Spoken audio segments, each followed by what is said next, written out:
Bases dropped here on a Freestyle Friday. John here, you there. It's stacked.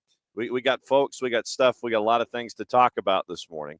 And before we get our first guest in, I guess probably we should go here to kind of break things down a little bit. Let me start here, and then we're going to our first guest.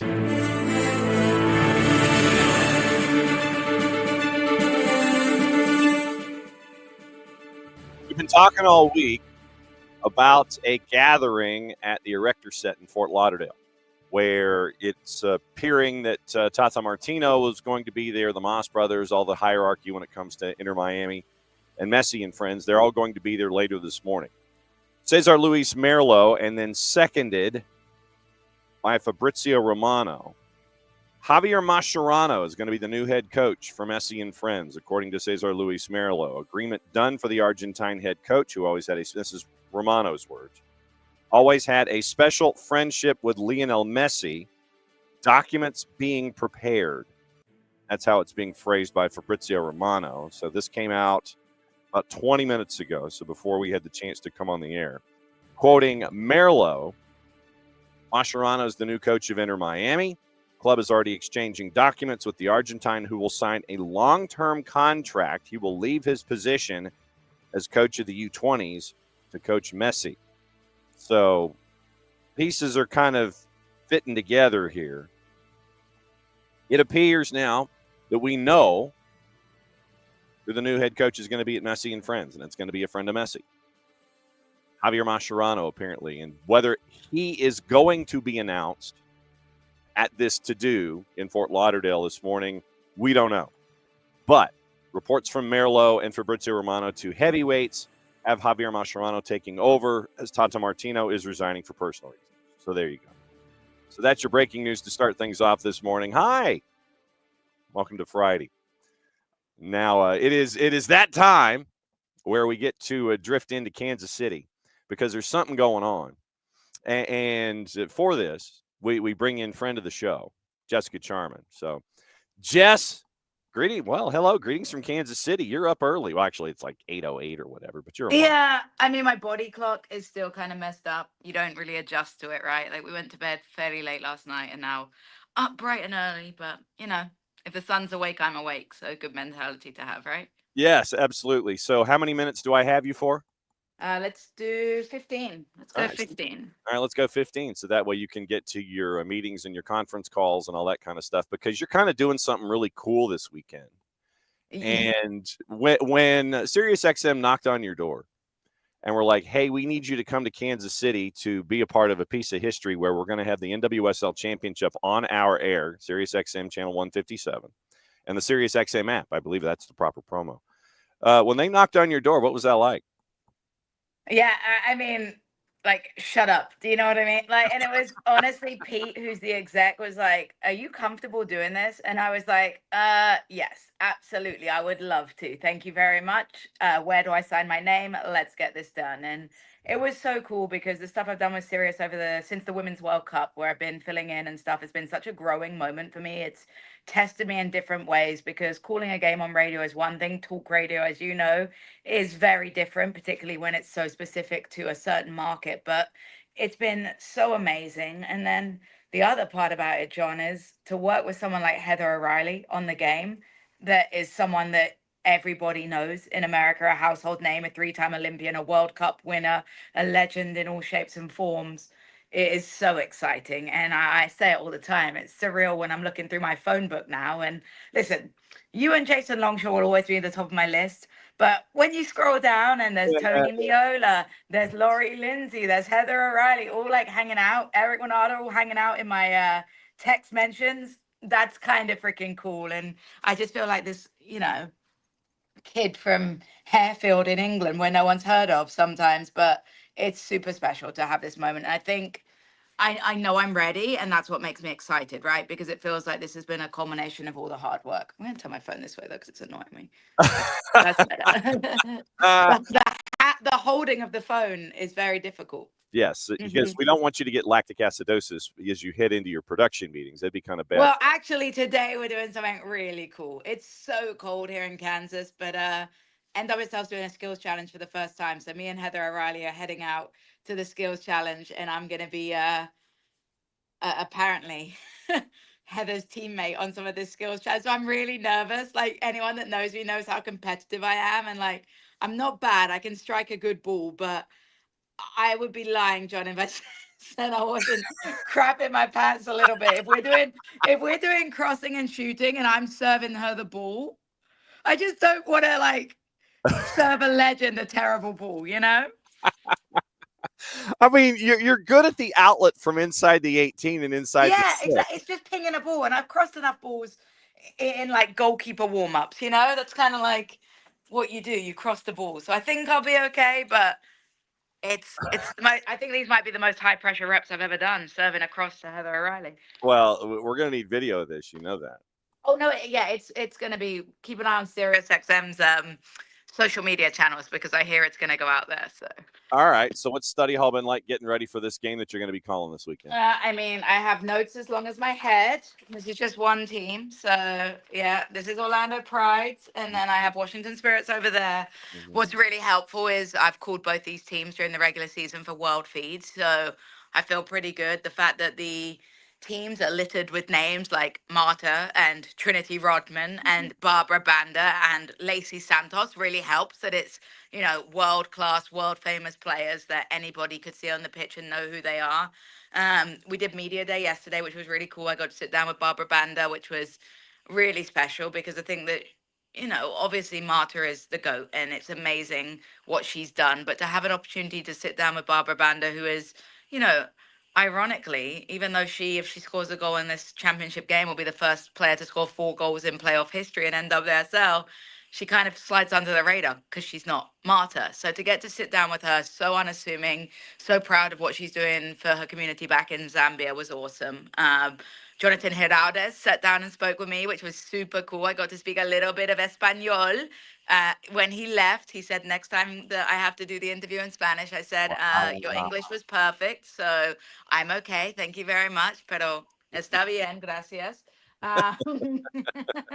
But what a legend he is. And I just think that's what's so exciting right now. You have a guy that has won everything with FC Barcelona coming to coach in NWSL because he wants a bigger challenge and he's excited.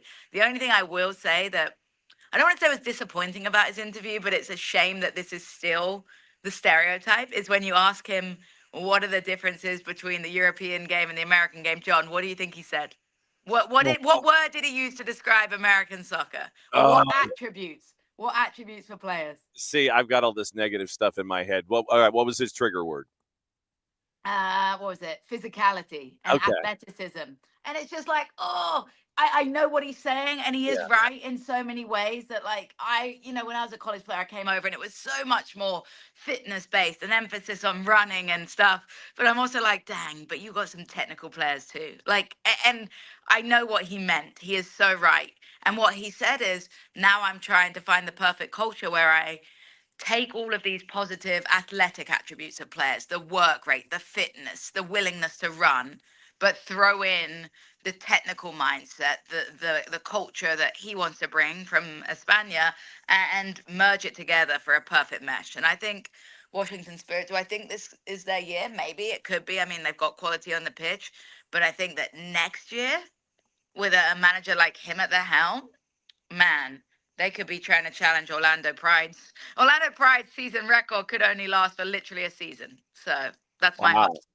Well, and you also have, for those that follow the college game, especially in the SEC, you got somebody like Croy Bethune, Yeah. who Oh, everybody. who I also got to sit down with, and what an unassuming, like, polite young lady she is. I mean, it was remarkable. This girl, and I'll have to post the screenshot because she just got announced that she was coming in. She'd already got Rookie of the Year, right?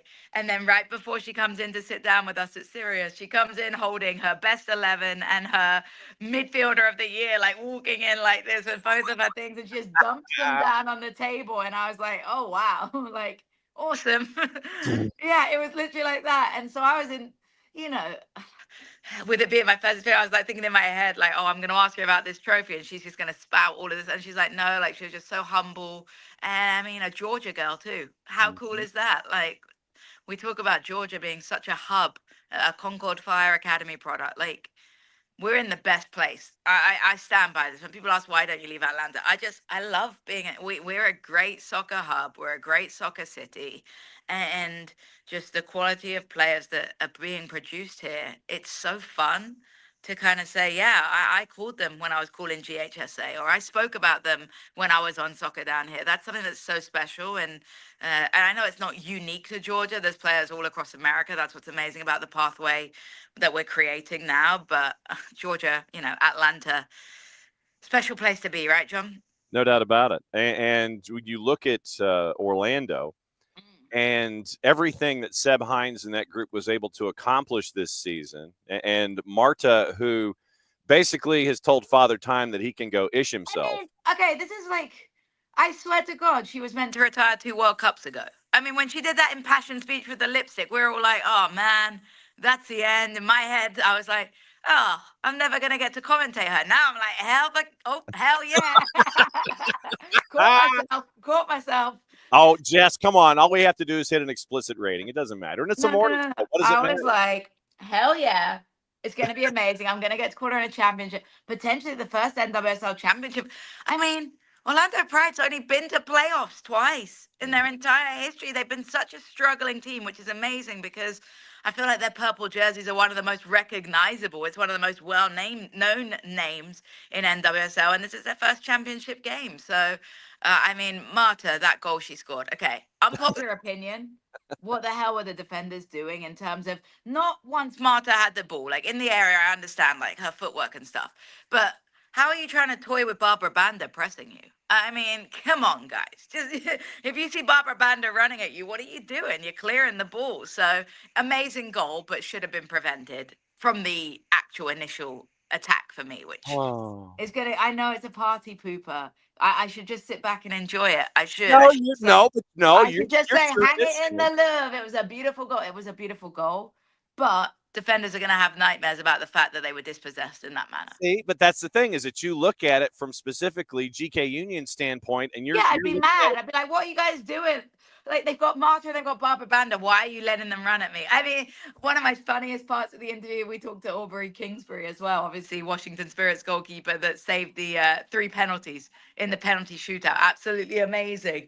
And I made a comment at the end. I was like, oh, I hope you make some awesome saves. And she's like, hopefully not too many. And I was like, you got me there, girl. You got me there, because as much as it's nice to get some highlight reel saves, the priority is always a clean sheet and winning a championship. So she would probably be satisfied if she could get her deck chair out.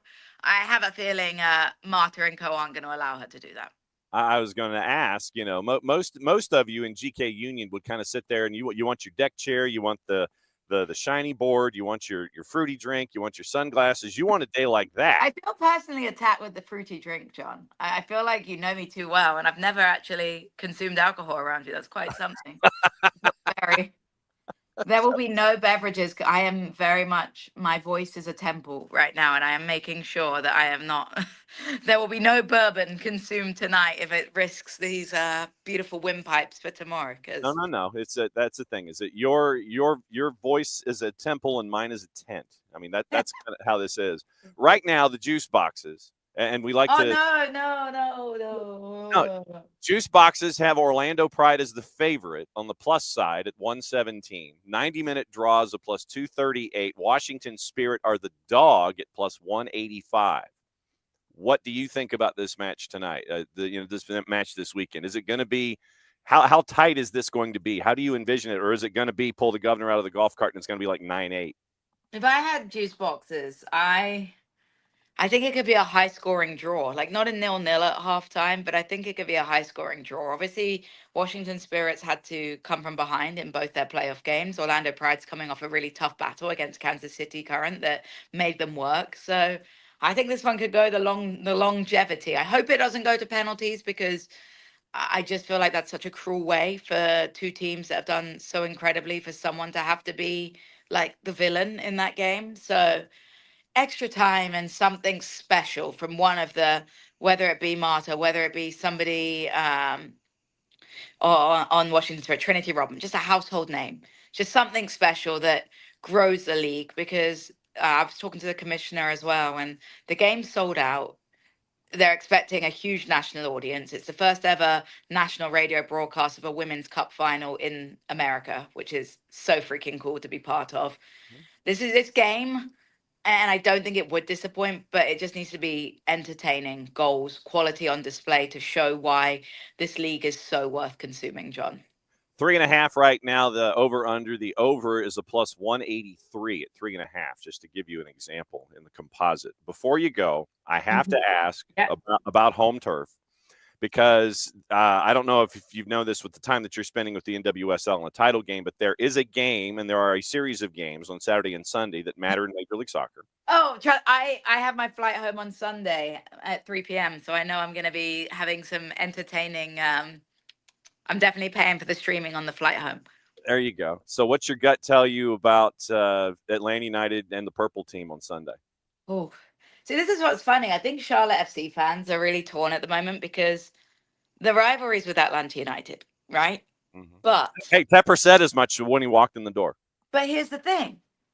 Orlando now has knocked you out of the playoffs, and you've played them 3 times in such a quick succession that I think there's hate for both of them. So my gut is telling me if Atlanta can continue to embrace the FEA, what is it? The fidget earthly animals or something. Yeah. Fidgeting elephants. Yes. All over. No. Wow. Can you imagine if Dax McCarthy had come up with that one? That would have been man, there would have been some folks at some zoos that would have been like, no, we know what that's all about.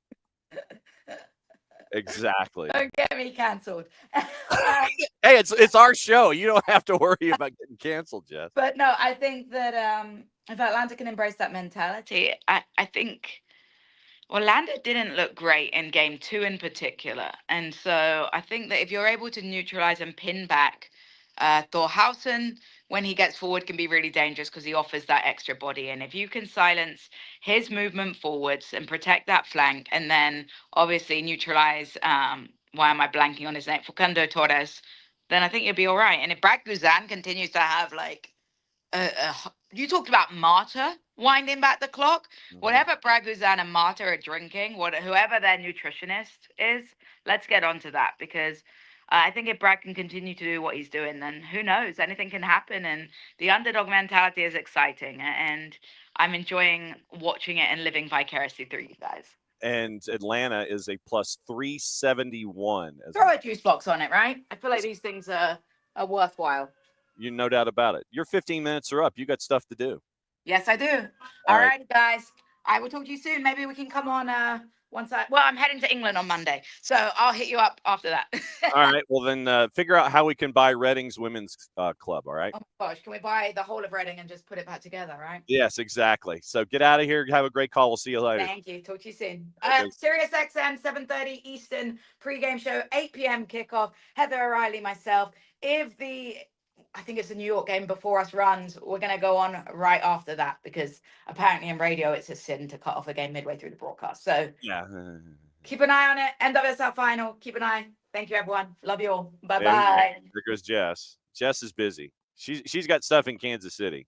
So it was great to have Jess come on this morning, break everything down with the NWSL Championship. A big moment for the sport in the United States, regardless of what league we're talking about here. But now that SiriusXM is stepping forward and dropping knowledge, and having Jess and Heather O'Reilly calling the match, then that's cool that you've got that crew calling the game.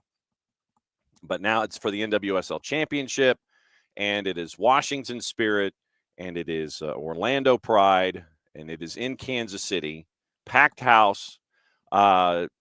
Be as warm as humanly possible. Morning, Alex. Morning, Tom.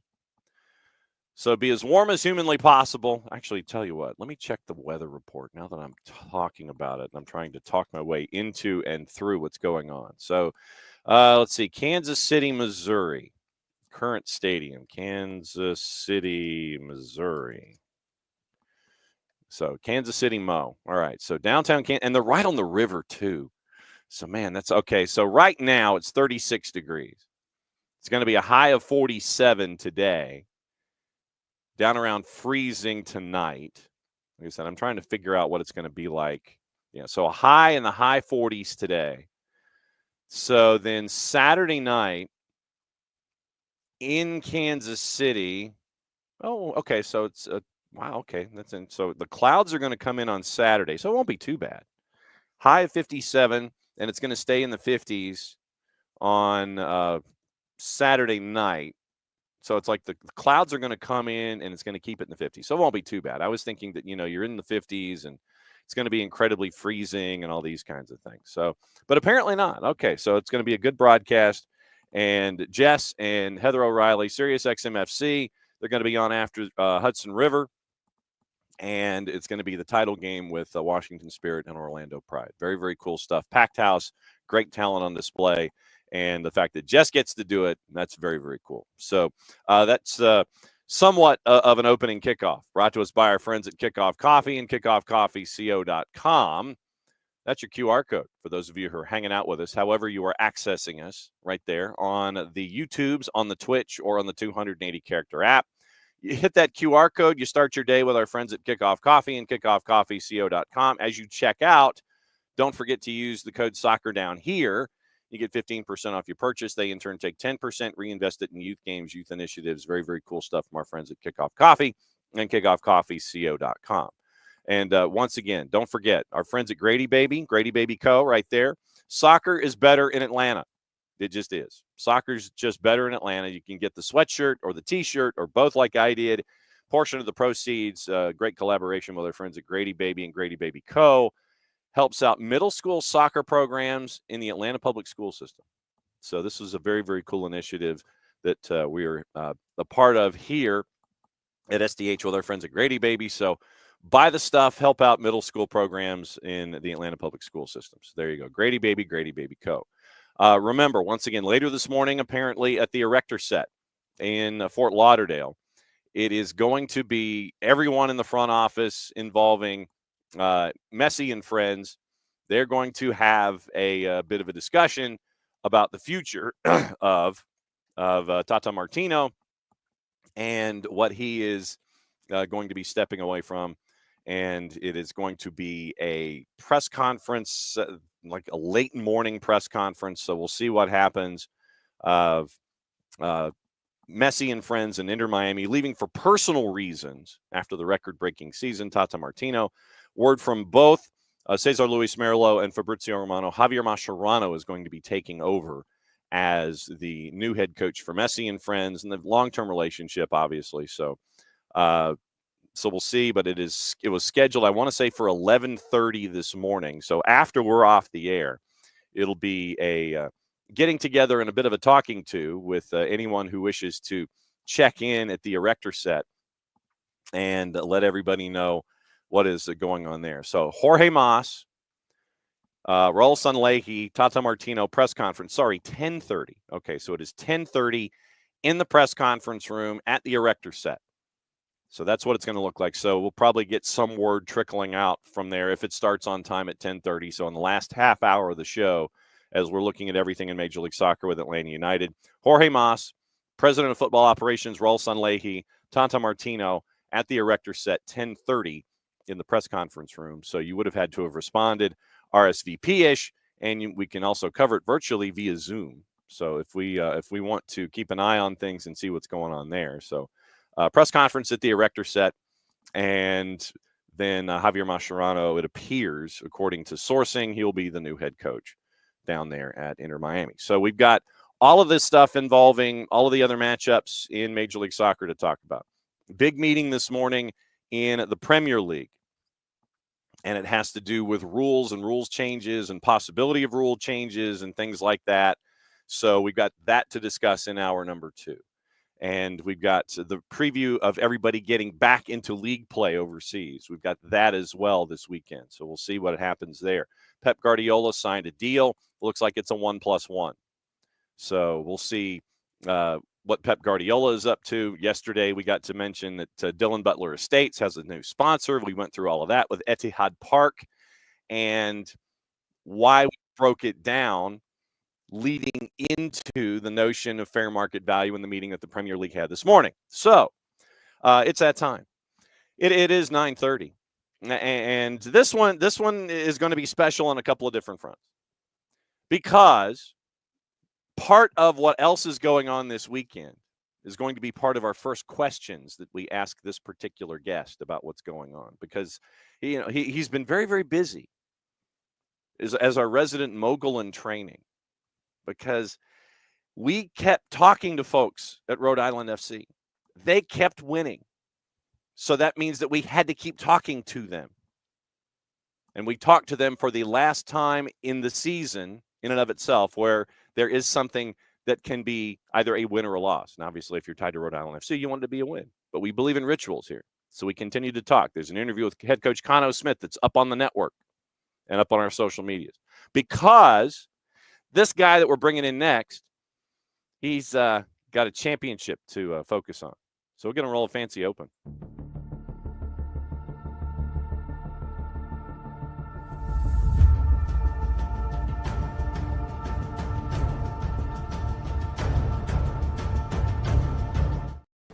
So my first question for you, sir, Parkhurst, Michael, mogul in training, part of the ownership hierarchy at Rhode Island FC. When is your flight to Colorado Springs? My flight is at 1:30. There you go. Getting out there. I was in Charleston last weekend, and amazing performance from the team, and so here we go. And so how does this feel being not playing for a championship, but because of everything that you've been part of, assembling behind the scenes and building a franchise, first year of what's been going on there at Rhode Island FC, and you're playing in the USL championship. What's it been like to be assembling it from a different point of view and a different perspective? Yeah, it's been fun. It's been a different type of stress. I used to, when I was playing, think like, man, all these people get really excited to go watch the game, and they just kick back and relax and enjoy the game, and we've got a lot of work to do, and a lot of pressure and all this stuff. And now I'm on the other side, and I'm like, yeah, I'm gonna have a drink or two, watch the game, and let some other guys run around and work hard. But it's exciting. I mean, to put it all together and to see it come, and just a real validation to your work. And of course, the playoffs, anything can happen. And so we weren't going to base it completely off of this run.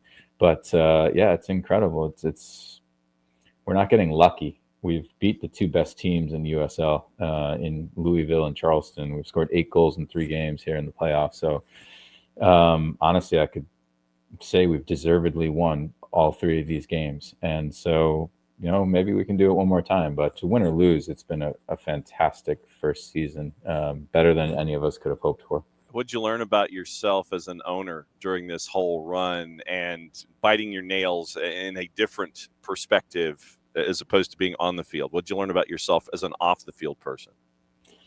Well, I already knew this going in, but it's more stressful watching than it is playing once the game starts, at least. Maybe the lead-up is more stressful as a player, but definitely once the game's going, it's more stressful as a fan or somebody that's not on the field. But also that, I was pretty calm during the last game because, again, we're playing with house money, right? We're a first-year team, and, to get into the playoffs was the real goal. And if we win a playoff game, amazing. And if we didn't, then you know what, we accomplished the goal of being in the playoffs. So, since then we've been playing with house money, and my one fear, John, of if things go well for us on Saturday, is that the people that don't know soccer too well back in Rhode Island are going to think, wow, this is so easy. Right, we just come into the league and just win it. Like, this is a joke. How easy is this? But I guess we'll take that possibility, because the momentum we've created by going on this run back in Rhode Island with watch parties and people traveling to games and just excitement has been really, really awesome. It's a noon Eastern kick, which means it's like brunch in Colorado Springs. you're already you're already glassy-eyed thinking about it. That how does that mess with your clock as an athlete going into a situation where you might have had the occasional early afternoon start depending on location or TV time or something like that, but a noon kick, I know it's for television and for a big television audience to start a big day of football on Paramount. But how does that mess with your clock and your preparations? I mean, we talked to Kano's just like, yeah, I mean, it is what it is, and we're going to do what we do, and it's not going to affect us. But how does it affect you when your clock is that 7 hours ahead, basically? Yeah, it's not great. And, it's definitely something that I'm going to fight for within the league, and because it's unacceptable, really. To fight all season and do this. And if Vegas had won, the game would be at 9 a.m. local time. I'm stunned that the board of directors passed this whenever they did a year ago or 2 years ago, whenever it was, because both teams have worked so hard to get to where they are, and to play a championship game at 10 o'clock in the morning. No one's ever played a game of real meaning. Of course, you've played scrimmages, and practice starts usually around 10. So guys are kind of used to that, but nobody's used to having a pregame meal at, what time's the pregame meal is going to be at 6:30. 6:30 in the morning pregame meal. So that's crazy. Of course the team's going to say, hey, both teams and you have to have the right attitude, because you don't want to look at it like this as a player, right? Because it is what it is. And so you just have to get on with it. But I'm definitely going to fight for the players that this does not happen again, because it's crazy. It does mess with your clock, and maybe it's a little advantage to us, because if the guys haven't completely adjusted time zone wise, it's kind of a noonish kickoff for us, which is a little bit better. But it's not ideal. What about the idea of altitude? There are two trains of thought where you go into an altitude environment, a high altitude environment. You either go in early and get acclimated, or you parachute in, get it over with, so it doesn't affect you, and get out. Did one work better for you in these situations? Yeah, we honestly talked about it a little bit, and there's so many different things. There's like hydration patches, and there's beet juice, and there's different pills, and and in the end, I was talking with Kano, and we just said, hey, you know what? We're going to do what's best for us as far as travel-wise, and the guys need to know, like, hey, it's going to affect you a little bit, but it's a final, and you get on with it, and we have to deal with it. And typically when I've played in altitude, it's the first 20-ish, 25 minutes that are the burners in the lungs, and you got to get through that. And hopefully we don't go into extra time. Yeah. But so the team went out there on Wednesday to get themselves, I guess, a little bit acclimated, have 2 training sessions out there, and obviously with the early kick on Saturday. Oh no, not Wednesday. I'm sorry. Yesterday. They went out yesterday. So they get about 48 hours there before the game. What is that like to have that feeling in your lungs where you just want to like rip your chest off and throw your lungs off to the side, and it's like, I don't want to have to deal with you right now? Can you describe that feeling? Yeah, it's like your mind's telling you that you haven't put forth enough effort to be as tired as you are right now, and you're saying, hey, go, go, go, go, and your lungs and your body saying, I can't. Like I need to suck in air, and you just can't get enough of it quick enough anyways. It's tough, but it's not, and that's obviously the biggest thing, but the ball also travels differently, right? So the ball is going further, faster, so long balls come on you quicker, they travel further, right? For goalkeepers, the ball comes on you faster, right? You have to react quicker, right? These are things that you don't really think about when you're not at altitude, but when you get there and all of a sudden you're hitting a ball across the field and it's going 10 yards further than you think, or it's coming in faster than you think, right? You have to get used to those little things. When it comes to conversations with your mentees, how different are the conversations when it comes to understanding external factors? Not everything is going to be, not everything is going to be at your high school or your favorite school, and things are going to be a little different, and you're going to have to adjust. You're going to have to adjust to your adjustments and these kinds of things. When it comes to dealing with stuff out of your control. Do you have those kind of conversations with your mentees and how to handle those? Oh, absolutely. That's one of the biggest things we talk about is what can you control and what can't you? And if you're focused on things you can't control, then you're not focused on what you can control, and that's not going to lead to good things. And no one's going to care. And when they look at the final score, like, oh, Rhode Island had to play in altitude, or poor guys, or they had to play at 10 a.m. That was rough, right? No, they're going to say who won, and they don't care. And so, those types of things you can't care about because you can't do anything about it. You can't do anything about an early kickoff. You can't do anything that you're playing in altitude, right? All you can look at is like, hey, we've got an opportunity to win a trophy and win a championship. Or for a young player, hey, I've got an opportunity to win a game today or play another game, be with my buddies. It doesn't matter if it's raining or if it's nice out or the field's terrible. Like, how can I enjoy myself? How can I get better today? How can I help my team win? And do what's in my control. How do you impress upon your mentees about that enjoyment? Because I know a lot of times, especially as adults, we'll sit there and we'll be going outside and we're either putting on like 19 layers of clothing because it's cold, and we don't want to have to deal with it, and getting in the car and hope the engine starts, or, it's rainy and we've got to take care of some stuff in the yard. How do you impress upon them to have fun in these environments where, as we look at it as we're older and we're not playing, it's like, man, I don't want to do that today. How do you get them to push through that? I don't want to deal with this ish, and do what you're out there to enjoy. How do you push through that? Yeah, we talk about the process over the results a lot.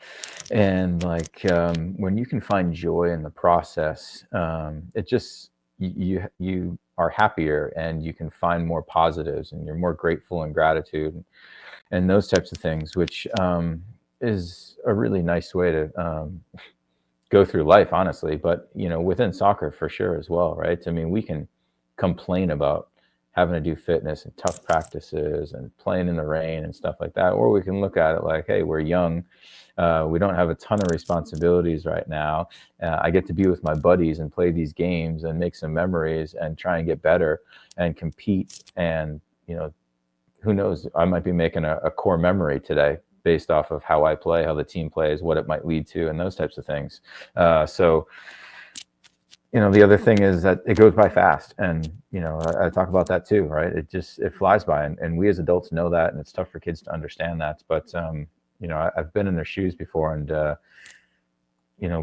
that said, even though it goes by fast, still some of my best buddies are from youth soccer growing up, right? And those were some of the best years of my life. Were just hanging with friends and being with them and going to practices and competing with each other and, winning some trophies here and there and that type of stuff. So, you have to enjoy it because it goes by too fast not to. At MF Parkhurst on the 280 character app, as well as at BG Mentoring, our Friday Free Kick with Michael Parkhurst, as he's juggling about 19 different hats right now. He's juggling the idea of making sure that we don't talk any longer than 17 minutes from now so he can pack and make it to a plane to get to Colorado Springs. Is it nonstop? No, it's I stop in Denver, and there's like a puddle jump from Denver to Colorado Springs. On the way out, though, I'm flying out of Denver, and that's a direct, obviously. So okay. I had to ask. I didn't know if you had like wheels up or anything. If the Rhode Island FC hierarchy had gotten themselves a private jet, and they're like, yeah, we're all going. We're gonna dive into this Gulf Stream. We're gonna go into a G5, and we're just gonna go directly there to Widener Field and land right there at the 50. Business isn't that good, John. When it comes to enjoying yourself, what is you mentioned your youth and all of the young stuff that you did. What's your first memory of enjoying that you still have today? What's your first memory of enjoying it in a really crappy situation? Oh, that's a good question. Everything's against you. The weather is ish. We're going to go out there and we're going to slop around and we're still going to do it and we're going to have fun, and you end up, being successful at the end of the day. Did you have any one of those, or did that have to wait until like high school or college or something? Trying to remember about some. Because it's like when you call your buddies, it's like, yeah, do you remember when we did A, B, C, D, or E? Yeah. Oh man, I'm trying to remember, John, because when the weather got bad, we played a lot of indoor soccer. So okay. I'm sure there were some rainy games and things. I'm struggling to remember one. I mean, I remember playing with a fever once. When I probably shouldn't have gone out and begging my mom to like allow me to go. And Mom, I'm okay. Everything's yeah, fine. ended up scoring like 4 or 5 goals because I was a striker back then. And I definitely remember that. But as far as weather-wise, I don't remember anything until I was a pro as far as like playing in the snow and like toes frozen. It was the Eastern Conference Final, I think, in MLS, and I was with the Revs, either year 1 or year 2, and it was like the coldest game I had played in up until that point, just completely frozen. When it comes to what you're seeing right now with Atlanta United, and this basically us against the world mentality, and it's like, we don't care what you think. We're going to go out there and we're just going to start, we're just going to start slugging and we're going to do our thing. From your perspective, what's it been like to see a 9 seed make it all the way through, knocking off Messi and friends and getting to this particular point to where they're a win away, however it happens, from an Eastern Conference final? Yeah, I don't think anybody outside of probably that locker room thought it was possible, right? If you're just being realistic, I didn't think it was possible. Of course, you're hopeful, but you're going up against one of the best teams in MLS history and the best player in the world in history. And so, and honestly, game 1, you're like, oh wow, it was only 2-1. But it could have been 7. It was like, Brad played unbelievable. They missed a ton of chances. And you're thinking, holy smokes, like if Brad didn't play really well, this could have been ugly. So that doesn't bode well. So yeah, I am honestly completely shocked, and that they came back and won the next 2 games. And what a run. I mean, the locker room is obviously super united. They're playing for each other. Rob has hit all the right notes motivationally to get this team playing where they need to be. And obviously it helps when your goalkeeper stands on his head for 3 straight games. And, honestly, I've never seen a goalkeeper play better in a 3-game stretch than that. And pretty incredible. And, I love to see the vets making this thing tick, because, I think it was goal number 2, the Dak setup. Yeah, I don't know if anybody else makes that pass. First time, division, and it leads right to the goal. So, I'm happy for those guys that season's still going on. Dax doesn't have to stop playing yet, and they get another shot. So it's been incredible. When you've got and Dax has a bet with Saba, or a handshake. I mean, Saba basically said, we win MLS Cup, you can't retire. And Dax is like, yeah, okay, I'll shake on that. So, I mean, you still got a little work to do, but to see the veterans carry this through, and what we talk about, the difference in a 3-game series and just a one-off, where it's adjust. And when you have a team that has flaws, like Inter Miami does, and they have flaws defensively. They were like Loyola Marymount, man. They're front loaded, and they want to score, like 38 goals and intimidate the hell out of you. And, if you score like 36, you're still winning 38-36. But I think that in a 3-game series, you get exposed, and then it's how you adjust in those moments to take advantage of the weaknesses that you see, the injuries that occur. And so everything just kind of locks in place for a team like Atlanta in a series like that. I get what you're saying, but you could say the opposite though, right? You do a 3-game series because usually the best team over 3 games will win out. Right. Right. Because in one game, anything can happen. Anyone can have a bad game. Anything can happen in a one-off game. So honestly, when I look at it, I'm like, if I was Atlanta, I'd rather play Miami in a one-off, because anything can happen in a 1-game series. You play Miami 3 times, the odds of you winning 2 out of 3, right, John? I mean, what were the odds Atlanta would win 2 out of 3 of those games? I mean, they must have been so low, which makes it even more incredible what they did. When you're having discussions with your mentees about going up against a juggernaut, the the unbeatable foe, those kinds of things. How do you impress upon your mentees the idea of, look, everybody's human. They have their day. You can have your day just as equally. Are there times where you're really seriously having to break down that rock and hit it hard, or does the message come in instantly? It's like, yeah, okay, yeah, they are human. It's like Rocky IV when Rocky hits Drago and Drago, bleeds, and Duke goes, he's a man, he's human. Those kinds of things. Do you have those moments with mentees?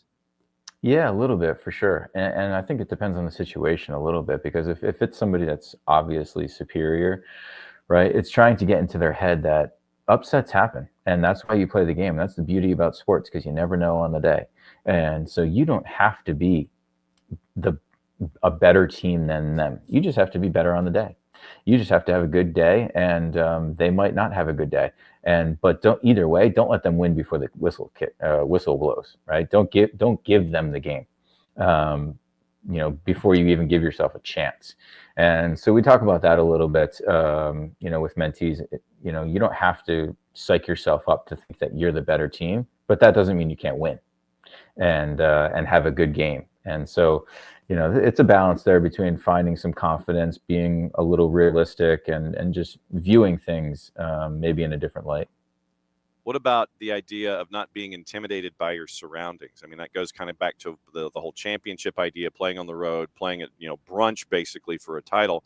But, going into the arena where you're going in and you're not there yet, but you know what you're going into, where it could be hostile environment in a high school where the student body's on top of you. It could be 25,000 folks where, 24,000 of them are yelling against you. When it comes to having these kinds of discussions about, you mentioned don't get beat before you haven't even started playing, for like 19 negatives in a sentence. But I would imagine that's difficult at times, and you have to almost be in that moment to process what you were talking about ahead of time, where it's like, oh, okay, now I see what he's talking about, as opposed to, okay, I see what you're talking about, then I'll go. But then you're there, the whistle blows, now I see what you're talking about. Does that make any sense? Yeah, for sure. It's like a lot of things, right? You can talk about it, but until you experience it, right, it's difficult to completely comprehend it. And we talk about that relationship between confidence and nervousness all the time, and how they can coexist, right? You can be nervous before a game. That doesn't mean you're not confident. I was nervous before most of my games as a pro. Doesn't mean I wasn't confident once the ball kicked.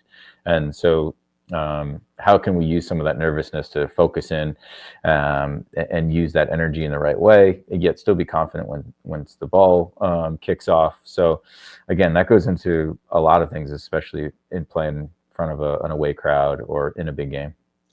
One of the things I wanted to discuss with you, I haven't had the chance to, is that we're seeing BGTV now. And I'm looking at this and I'm like, well, that's cool. And I know that's something that you and Greg have been working on for quite some time. BGTV is now up and running. What do folks get to see with BGTV now, outside of our conversations and the stuff that you get to do one-on-one? What's BGTV up to?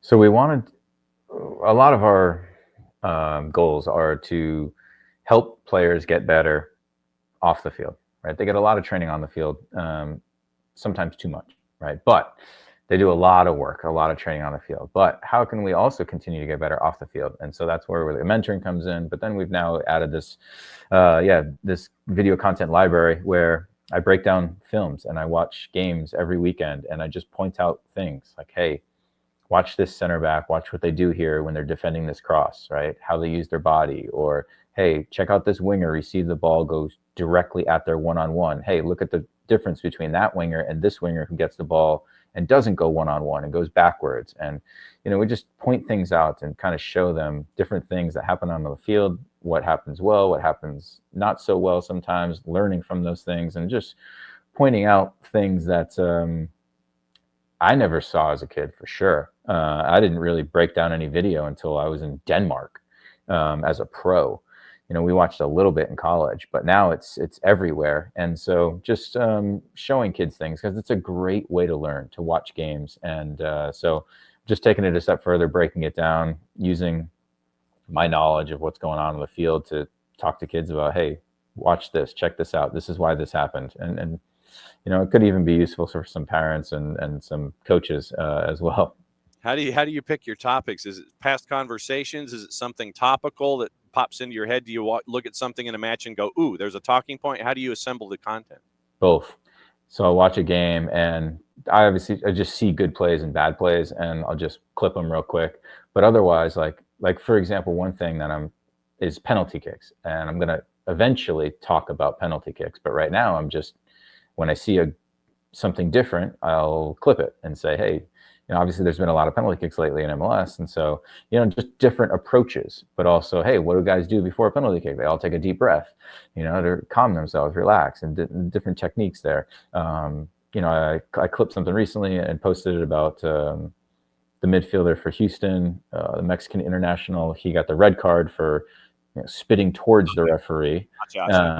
Little things like that where we're talking a lot with our mentees about, emotions and controlling your emotions and reactions to things. And so I'll clip different things that have to do with those things as well. So it's a combination of things, but typically from any game, I can get at least 4, 5, 6, 7 clips. And we watch NWSL games, MLS games, national team games, European games. So trying to do a little bit of everything.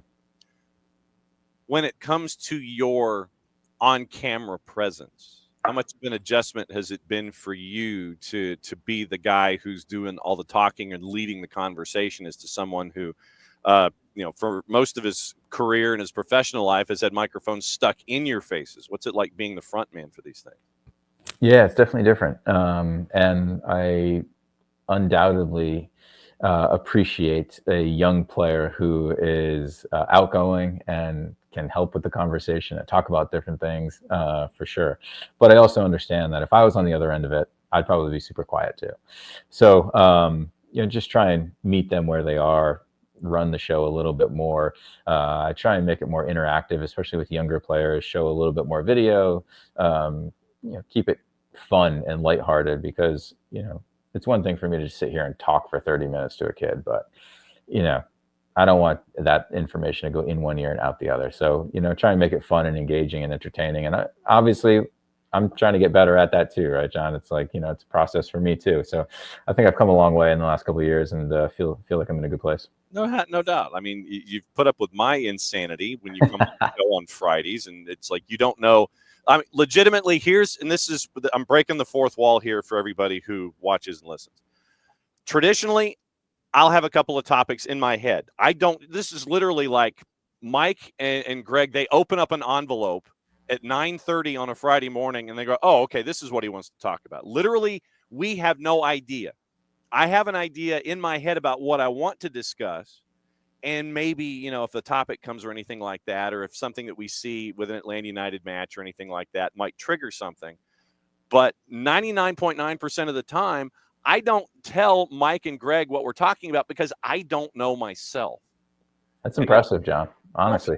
But I mean, you open a door and I'm like, oh, I want to go down that door and I want to go down that hallway and find out what's going on. So when you mention something, that's why, you'll mention something about Rhode Island or you'll mention something about an environment. And I'm like, oh, I want to go down that hallway. That's where most of this stuff comes from, is from suggestions, from answers that I get from the two of you, just starting off conversations about current events. Yep. Yeah, that's why you're a pro, John. Yeah. But to answer a couple questions in the chat real quick. Yes, David, it snowed here in Columbus yesterday, but it's gone now mostly. Bart, yeah, it's awesome that it is in a soccer-specific stadium because, even though Vegas would have been nice, a little bit warmer and it's a little easier to fly to and things. I am excited that it's in a soccer-specific stadium and it looks really nice. I'm excited to see the stadium. So I think that is good. No chance Dax is coming to Rhode Island, unfortunately. At least not anytime soon. He's still got some work to do. Yeah, so are you packing your Eastern Conference champion gear with you to go to Colorado Springs?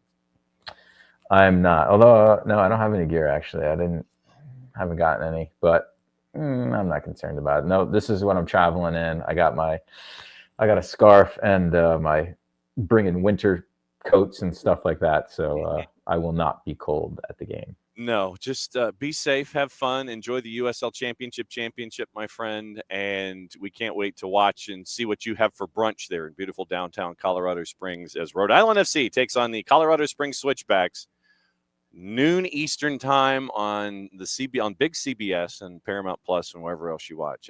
Be safe, my friend, have fun, get out of there, get a fantastic result, and then obviously – we're going to circle back and talk about this. If you win a title, we've got to have Kano on again and then you on again to discuss what happened there in that environment. Be safe, my friend. Have a great weekend and go get a result, eh? Thank you. I appreciate it. And enjoy the game on Sunday as well. You got it. You got it, my friend. We'll do that in Central Florida. There goes Michael. And he's got to pack and go. Michael Parkhurst, mogul in training. Noon kick Eastern time. Noon kick Eastern time. But, I guess that was part of the deal that Paramount Plus signed with USL. USL was like, yeah, okay, yeah, we'll do that. We'll be the lead. I'm guessing that they might have thought going into this that it was going to be in Louisville or it was going to be in Charleston instead of a mid-table seed in the Western Conference in Colorado Springs. I think it was, what are they, the 3? I think they're the 3. But juice boxes, by the way, in this one, in the USL Championship, where you have like one match listed, Colorado Springs favored at a plus 135, no real surprise.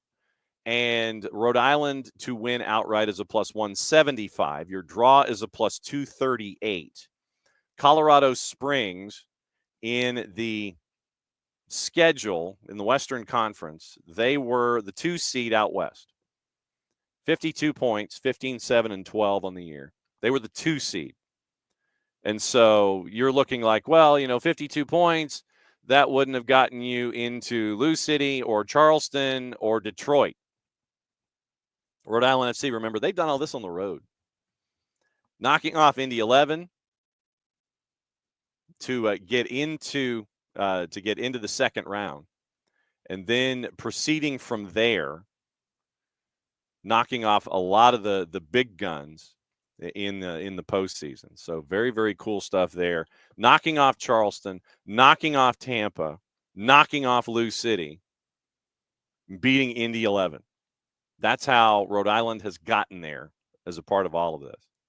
Colorado Springs beat Roots as a minus 192, by the way. Then after that, they beat Orange County. Took a little extra time to do it, though.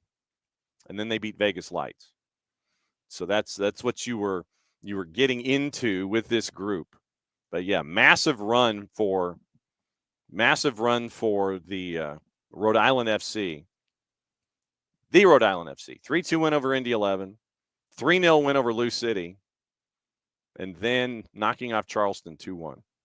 So it's the 2 versus the 5. Beautiful downtown Colorado Springs and Widener Field. Noon kick Eastern time. That's got to drive folks crazy. Yes, big CBS. Big CBS, local time. Yeah, so it's brunch. Well, and Bart, to your point, noon makes sense from a TV window. Maybe you should look at having 2 windows, noon and 4, that they schedule around CFB. And that's the other part. With the B1G contract that CBS has, what you're trying to do is be done by 2:30 to get into your pregame show. So you kick off at 3:30 and be done by 6:30 or 7 to get you into your window for the NWSL Championship at 8. So my guess is noon kick, be out by 2:30, pregame to 3:30. Game takes you to 7:30. You get local news and whatever. Then 8 o'clock NWSL Championship. 8, a little after 10, get you to 10:30. You get a sitcom in. You get your late local news. I think that's what the grid is like. I haven't seen it, but I think that's what you're staring at. So it's football, college football pregame, college football, NWSL or local news, NWSL sitcom, 11 o'clock news. That's what Paramount was planning, I'm guessing, on this day. Yeah, 4 card, 10 a.m. local time. 10 a.m. local time. But yeah, Jordan, ridiculous kickoff time for the final. Like I said, I'm thinking that going in, USL Championship and Big CBS were like, yeah, this is probably going to be in either Lou City or in Charleston. So you'd have an Eastern time zone. It'd be a noon kick. You'd have your tailgating. It'd be a full house, blah, blah, blah. It's just that New Mexico United got bumped out. They didn't have as many points as three teams, and Colorado Springs didn't have as many points as Detroit City, which would have been an interesting environment, going to Keyworth for a final if they'd advanced all the way through, or Charleston at Patriots Point, or Lou City and Lynn Family, where you would have had, mid-teens in that building. So I think they were banking on an Eastern Conference home site because of how the USL Championship leans when it comes to its talent. But the 2 in the West, the 5 in the East, and it's a noon kick in beautiful downtown Colorado Springs, Colorado. Fun fact from Bart, his Lenore Rhine Bears women's soccer team played for a natty at Widener in 2021. I got to say hi to everybody, by the way, and get you ready for what's going on. Morning, Alex. Morning, Tom. Tom's sick and tired of Messi and friends. Let's see. Yeah, Tom is like, Rhode Island fans will end up spoiled. Emilio, honestly thought the same with United if we won in 27. Can it really get better? I think you're just looking for consistency more than anything. You're looking for consistency. Bart, what do you think it means for the league that a final's returning to a location with a soccer-specific stadium built by the host team? I think it's a great signal about what can be done. And I've seen games from Widener, and it's when they renovated it, it's great. It's gorgeous, and it's I think it's a great sign for soccer and soccer-specific facilities. Actually, let me check real quick. Let me check the capacity at Widener Field, now that I'm thinking about it. All right, so Widener Field, I'm going to find out what the capacity is. And it was meant to be one of those where you could do 8,000 seats. So it's 8,000 seats according to WidenerField.com. So Widener Field, 8,000 seats. And it's a soccer-specific stadium, but you can have other things there. Synthetic turf with coconut infill. $42 million, broken ground in 2019. And it's been there since 2021. One of the first turf fields approved by FIFA, constructed at a cost of $750,000. Field was the first turf field that had the coconut infill to be approved in the world for professional soccer use. And I'm trying to think of the last place that I saw coconut infill. But there are stadia that opt for that as opposed to the ground-up radial tires. And what it does is that infill actually cools things down. And so it's not like standing on a welcome mat or something like that. That coconut infill maintains a temperature. And it doesn't send things skyrocketing like it would be if you're on just your standard AstroTurf.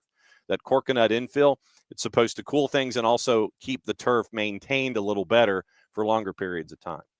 So there are some high school stadia that I've been to that do that as opposed to the ground up radial tires. And I can't remember where I was last where I saw it, but that was what they said at the time, is that infill cools the surface, doesn't turn it into, something where you can cook scrambled eggs in the middle of the day.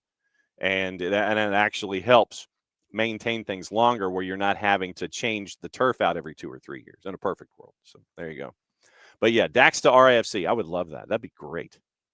Let's see. So, David, does Brad's plus 2-year post-Achilles performance get someone to believe Aaron Rodgers should get paid one more time? Case-by-case basis, sport by sport. I think really with Aaron Rodgers, who has not done anything for me in fantasy this year, he's my third quarterback. He needs an offensive line, first and foremost, because the offensive line that he's had early this season has been ish. Bringing in Devontae Adams hopefully helps, but he needs time to stand on his feet. He wasn't that mobile to begin with. Not afraid to tuck and run. We've seen that in the last couple of weeks, but you need an offensive line to keep you upright first and foremost. It's been ugly with the Jets. Morning 4-card. And 4-card. Yeah, I know it is a bit dangerous. I mean, I know that when Greg and Cap come on, there'll be times where I'll have like a list of topics, with Greg. I want to talk about things with the committees that he's on involving Major League Soccer, and then how that may impact his conversations that he has with mentees about issues of the day and things like that. So that for me is a natural endpoint. there are natural endpoints like Atlanta United in their run and Rhode Island FC in their run and what Greg is doing, with Liga MX in their playoffs, and they had some of those last night. So there are natural endpoints, and then you get to kind of look at the day-to-day with what's going on. Like with Atlanta United and Michael, it's like, okay, how do you handle being in an environment like the Erector set? How do you handle going up against a dude like Messi, like the rest of the Gulfstream Galacticos? And Atlanta United handled that, where they focused on the crest on the front, not the name on the back. How do you get past that idea of, oh, crap, I'm on the same field as insert player here, and focus on what you need to do to benefit your team? Those kinds of things, they're natural endpoints. With the purple team, it's rivalries, how to keep your head emotionally, those kinds of things. So there are natural endpoints where I can kind of go down the road and talk about certain things. But if Michael and Greg volunteer another piece of information, then I'm like, oh, let me go down that road. Because it's as much a learning experience for me as it hopefully is for anyone who wants to pull that segment and listen and watch every single week. So no, it's as much of a learning experience for me going forward as anybody else. Yeah, doing it live. We're doing it live. And morning, Harry. And I know that San Antonio has had some decisions made. Mitchell Tainter, I think, signed a new deal to stay in San Antonio. So, Harry, go Switchbacks. Great season for Rhode Island. 4-card ATL is with you guys. Yes. Everybody's saying hi to Parky. Morning, Harry. And Harry, yeah, can't wait to make it to Tidewater Landings. I think that's what they're calling it. So, yeah, Tidewater Landings. I'm trying to figure out a way that we can go up there, or maybe early in the USL Championship season or something like that next year. I think that'd be a hoot. Let's see. Yeah, Colorado. Yes, Colorado. The Buffaloes did play football at noon Eastern last week too, and they didn't like it. And Coach Prime has made a point to sit there and say that he doesn't like noon kicks Eastern time because, once again, it's 10 o'clock. You're trying to draw folks into Folsom Field in beautiful Boulder, Colorado, and you don't think you can do that at 10 a.m. I think that if you're a fan of the program and your program is being successful, I think the kickoff time won't matter. I mean, shoot. In the Southeastern Conference, partying at the Grove for a noon kick, it's breakfast. Anywhere in the SEC, it's a breakfast. It's a breakfast breakdown. It absolutely is a breakfast breakdown. Then you have the rest of the day to party on that way. I think that's how it is in the Southeastern Conference anyway. It's with a noon kick. It's like you got breakfast, you got brunch, you go to kick, you're there, you watch the game, and then you party the rest of the day. It's kind of flipped a little bit, and I think these environments that are getting used to Big X double I, the B1G. Hey, look, TV contracts are what rule the roost right now. TV contracts rule the roost. And if they say that we need you to be big noon kickoff, then you're going to be big noon kickoff because your school is in that conference and they sign the contract and you're getting paid $50-something million a year. And you will do what the TV contract says. You can kvetch and complain all you want, but it may not necessarily work. David says, Inter Atlanta has the coconut cork infill, more expensive, but also washes away too fast, but certainly cooler and environmentally friendly. Yes. Go to Rhode Island when it's, 4-card. We ain't going at the beginning of the year to where we're like out there on a Friday or something. And I mean, I want to go for the Italian food, but that's just me. You go to Tidewater Landings. We would either go and do a show Friday, like Friday night, at a local establishment approved by Rhode Island FC, and do and a get together, and then maybe do a show Saturday leading into almost like a countdown to kickoff kind of a thing. That would be what I would think. Yeah. So that would be kind of what we're thinking for Tidewater Landings when it comes online, because that makes too much sense. David, big noon local is fine. Never should be earlier for a local kickoff. I know. And I'm looking at those teams in the B1G. Those teams in the B1G that are from the West, those 9 a.m. kicks for like Southern Cal and UC, those kind of kicks for USC and UCLA in front of like 12 people at the Mausoleum, the LA Coliseum, like 12 folks. USC is playing in front of empty stadia this year. Empty. MT. 2 letters. MT. Tickets likely to get easier when it's 35 degrees at kickoff. That's probably true. But, I mean, we got equipment. We got equipment and people. We got to stay warm, man. We're going to be out in the sun. We got to be out in the sun. We got to warm up, David. Come on now. It's all about us. It's all about us. We have to be the center of attention when we go on the road. No, old people do not like, Forecard is correct. Old people don't like cold weather. Spoken as someone who stands outside and does sideline reporting, old people do not like cold weather. I have like 3 or 4 of those heat packs. I have the adhesive ones that stick to the underside of your, like the underside of your heel, like the instep, the other side of the instep, the underside of your foot, and the underside of your sole. I have those. I mean, for me, it's literally the adhesives that stick to your socks, the Merrell boots, jeans, multiple layers, and I wear jeans that are like 2 or 3 sizes bigger so I can layer. Then it's 3 or 4 different layers of clothing, the hand warmers in the pockets, easily accessible, and then toque or hat, whatever, just to make sure. But and when I've done rainy weather, arch. Thank you, Alex. Couldn't remember what that was. The arch. It's on the underside of the arch. But yeah, when I've done cold weather, I've literally worn multiple shirts, windbreaker, heavy jacket, towel, hoping that the equipment doesn't short out on me when it's in my ear. And literally, yes. And literally what I've done is I had a hooded jacket one year when I was doing the championships. And I literally, it had rained torrentially when I was doing the presentations and was out there for the 4th quarter waiting to freeze my you-know-what off. I took the jacket off and water had accumulated in the hood of the coat. And so I took the jacket off and I took the jacket forward, and you see all this water just come out of the hood of the coat. That was ridiculous. But it was like 4 different layers of clothing. The underside of my soul, yes. Today, I feel warm. We need to get into Premier League stuff this morning because they had their big meeting. They had their big meeting this morning, and apparently the rules change died 16-4 in the APT battle. Morgan, Rumsby, Wallace, and Wilson at the Telegraph. 4 writers. 4. Premier League defeated City and Villa in the bitter sponsorship vote battle after only Newcastle and Nottingham Forest joined. 16-4 to pass 3 amendments to associated party transactions. Once again, remember, this is why we brought up Etihad Park yesterday and Dylan Butler Estates. Proposed in City's response to landmark arbitration over the summer. According to the writing at the Telegraph, a bruising defeat for City and Villa, who had both written to rivals in recent days urging them to vote against changes, with the champions saying APTs remain void.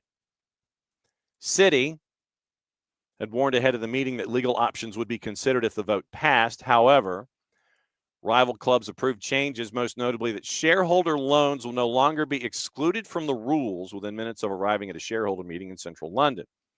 Chelsea and Everton, key targets in City and Villa's attempts to win allies, backed the league despite previously voting against APT changes in February. Discussions previously appeared to be on a knife edge, but Telegraph Sport reported on Thursday how those backing the league were confident they had the numbers. League will now hope to draw a line under a costly legal row that has divided the competition. City, however, have previously warned of more potential action, having declared the rules void following the conclusions of a tribunal they brought over the summer.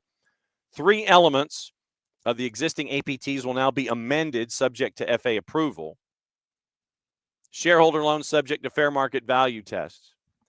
Phrasing in Premier League rules will be softened from would or could relating to the tests.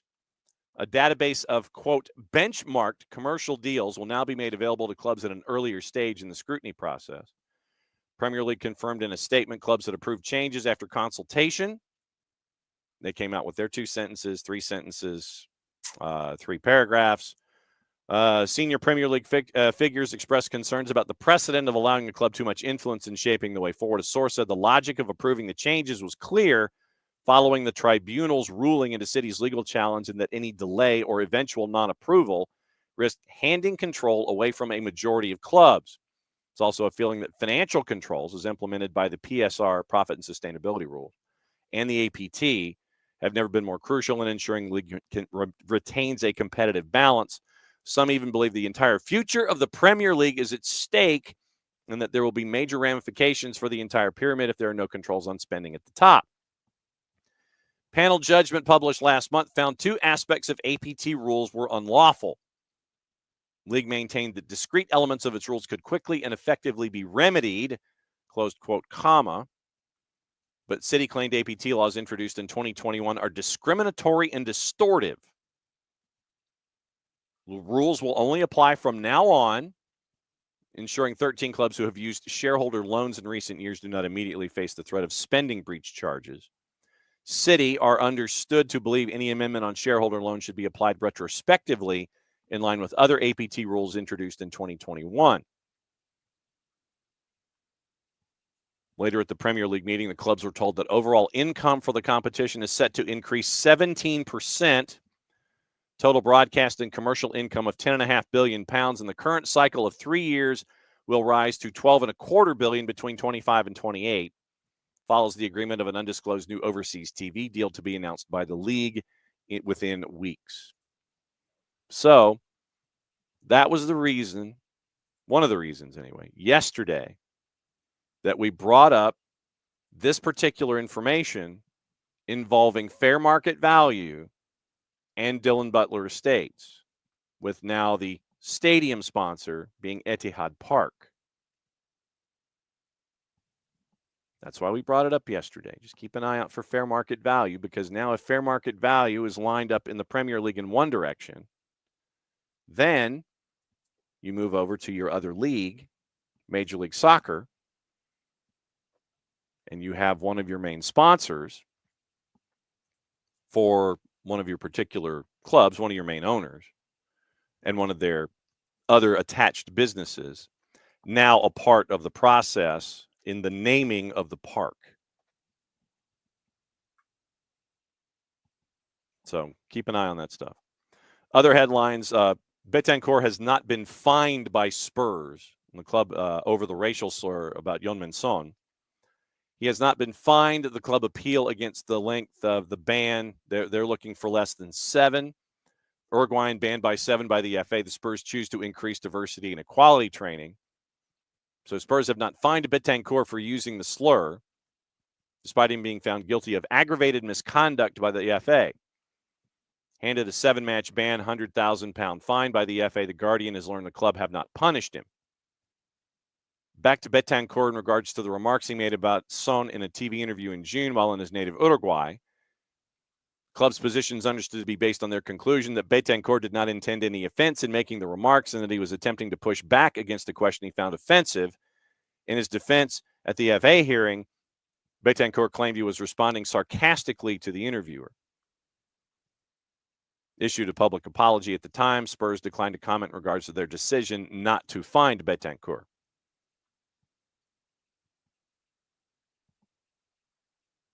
World Cup 26, PIF's expansion for Matthew Hall at The Guardian. Remember, CONCACAF signed a partnership with the PIF back in August. It's raising questions now that the PIF is tied to CONCACAF. Victor Montaliani said at the time of the announcement, we're very pleased to announce this new strategic partnership, which will support the Confederation in developing all levels of football across our region. Interest in football is growing rapidly in our Confederation. Minky Worden, Director of Global Initiatives for Human Rights Watch, quote, CONCACAF is going to be hosting the largest ever 48-team World Cup. Saudi Arabia's PIF is credibly implicated in egregious human rights abuses, and one of the world's most loved sports events should not in any way be associated with horrific repression in Saudi Arabia.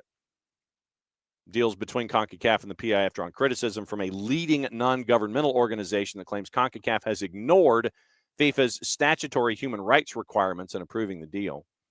Under FIFA's human rights policy, organizations commit, quote, to identify, address, evaluate, and communicate the risks of involvement with adverse human rights impacts. FIFA, however, does not appear to follow its own guidelines, according to The Guardian, on these issues, and is even set to award hosting rights for the 2034 World Cup to Saudi Arabia in the next few weeks. And remember, that's going to be done virtually. That is not going to be done in an in-person vote. It's not going to be done in person, was what I was trying to get to. So keep an eye on that as well. Gossip, rumor, and innuendo. What else is going on? What to watch, where to watch it, how to watch it for today. Obviously, tomorrow we've got juice boxes. Sunday we've got juice boxes for Major League Soccer. And we went over the NWSL juice boxes as we go. So today's stuff to pay attention to. Manchester United keen to re-sign Angel Gomez on a free when his contract at Lille expires next summer. 4-letter paper. Take the information at your own peril. United are ready to compete with Real Madrid for the signing of Atalanta winger Ademola Lookman. Could be targeted in the summer. United have also contacted PSG over the possibility of signing France international striker Randall Kolo Muani on loan in January. West Ham and Newcastle among the other Premier League clubs interested in Kolo Muani. PSG are set to make available for loan, according to Caught Offside. The two clubs, along with Everton and Nottingham Forest, also keeping tabs on £17 million rated Brazil striker Yuri Alberto from Corinthians. Newcastle's interest in Mark Gahey not likely to be rekindled in January due to Sven Botman's imminent return from injury. Arsenal in talks with Leandro Trossard over a new deal that would include a significant pay raise, 4-letter paper. Real Madrid remain confident Canada defender Alphonso Davies will join them from Bayern Munich on a free in the summer, despite suggestions from his agent he could sign a new contract with the Bundesliga club. Liverpool chief exec Peter Moore said the club's owners are working feverishly to get new contracts agreed to with Mo Salah, Trent Alexander-Arnold, and Virgil van Dijk. Edin Terzic, Kasper Hjulmand, Stuttgart's Sebastian Hoeneß, and Roger Schmidt, formerly of Leverkusen and Benfica, are on West Ham's shortlist should they decide to replace Julian Lopetegui. Manchester City could have to wait till the end of March to find out about the verdict in the 115 charges. Pep Guardiola's new City contract does not contain a break clause should they be relegated from the Premier League in the event they're found guilty of financial wrongdoing. Burnley midfielder Josh Brownhill, target for Lazio, Fiorentina, and Torino, with his contract set to expire next summer. Juve could sign Ben Chilwell from Chelsea on loan in January as he searches for game time after being left out of the Blues squad by Enzo Maresca. This was a really cool note. Tom Russo brings this to the table. Caitlin Clark is joining the ownership group involving the NWSL bid in Cincinnati. Now, let me get the specifics here. Since I subscribe to The Athletic, but they have decided to block me from looking at things. So quickly, Caitlin Clark, according to WLWT, joining the ownership group aiming to bring an NWSL team to Cincinnati. FC Cincinnati confirmed that she had joined the Cincinnati bid in a statement. And it's about 2.5 sentences long, and it really could be 2 sentences. Charlie Clifford, WLWT, NWSL bid. Team is thrilled that Caitlin Clark joined our ownership group in pursuit of bringing a women's professional soccer team to our city. According to the 4-letter, Cincinnati's among favorites to land an NWSL team. Cleveland, Denver, Philly, and Nashville also reportedly in consideration. So you get the presence of Caitlin Clark added to the Cincinnati bid as they are trying to get in the door to be a part of the NWSL. Once again, she missed the conversation with Jessica Charman. That'll be up a little later this morning. And we will discuss what's going on. Once again, Jessica Charman, NWSL Championship, SiriusXM, big match. And Jess and Heather O'Reilly getting to call that one. Very, very cool. Very, very cool. Very, very cool. I can't impress upon you how cool it is to have someone that we know that we get to listen to at SiriusXM FC. So very, very cool stuff there. involving Jess and the NWSL Championship. So cool stuff there, and it was great to have her on early this morning. Getting into the what to watch, where to watch it, how to watch it stuff. Once again, you're getting into activity in soccer. That's the word I'm looking for. FIFA has also named 26 new base camps that are attached to everything. But what to watch, where to watch it, how to watch it. We'll get into the base camp thing coming up here in just a bit. So what to watch today, where to watch it, how to watch it. Remember, Liga MX's playoffs got a little goofy last night, so we'll get into that. BNB en Espanol, simulcasting Monaco and Brest in Ligue 1 at 1 o'clock, PSG and Toulouse at 3. If you do not have all of the BNs, any of the BNs, Nuestra Tele, For the Fans, CDO, Gold TV, Teise, trying to think if there's anybody else. It's all there. Liga 1 Max, Liga 1 Max Pro. You can sign up at Fanatis, fntz.co/soccer down here. And with that, what you can do is you can help out Fanatis by giving them members. You help out us here at SDH by letting them know that you found out about Fanatis through us. Jason got me hooked. I blame him. And this is a way for us to keep an eye on Caleb Wiley, who is at Strasbourg. And it's a way for us to watch Ligue 1 and keep an eye on what's going on with Caleb with his loan season there in Strasbourg now that he is a part of the Chelsea family. ESPN Deportes at 3 o'clock, Getafe, Real Valladolid in La Liga. The league that we neither condone, endorse, nor promote has a match on at noon on Fox Deportes. ESPN Plus has the German Bundesliga at 2:20, Bayern Munich and Augsburg. Bundesliga B, Preuben Munster and Cologne at 12:30. And Getafe Real Valladolid's on the Plus at 3 o'clock. Golasso Network, if you are inclined, and it's also on Paramount Plus. Plymouth Argyle and Watford, 3 o'clock. Let's see. Tom asking about Miggy's status.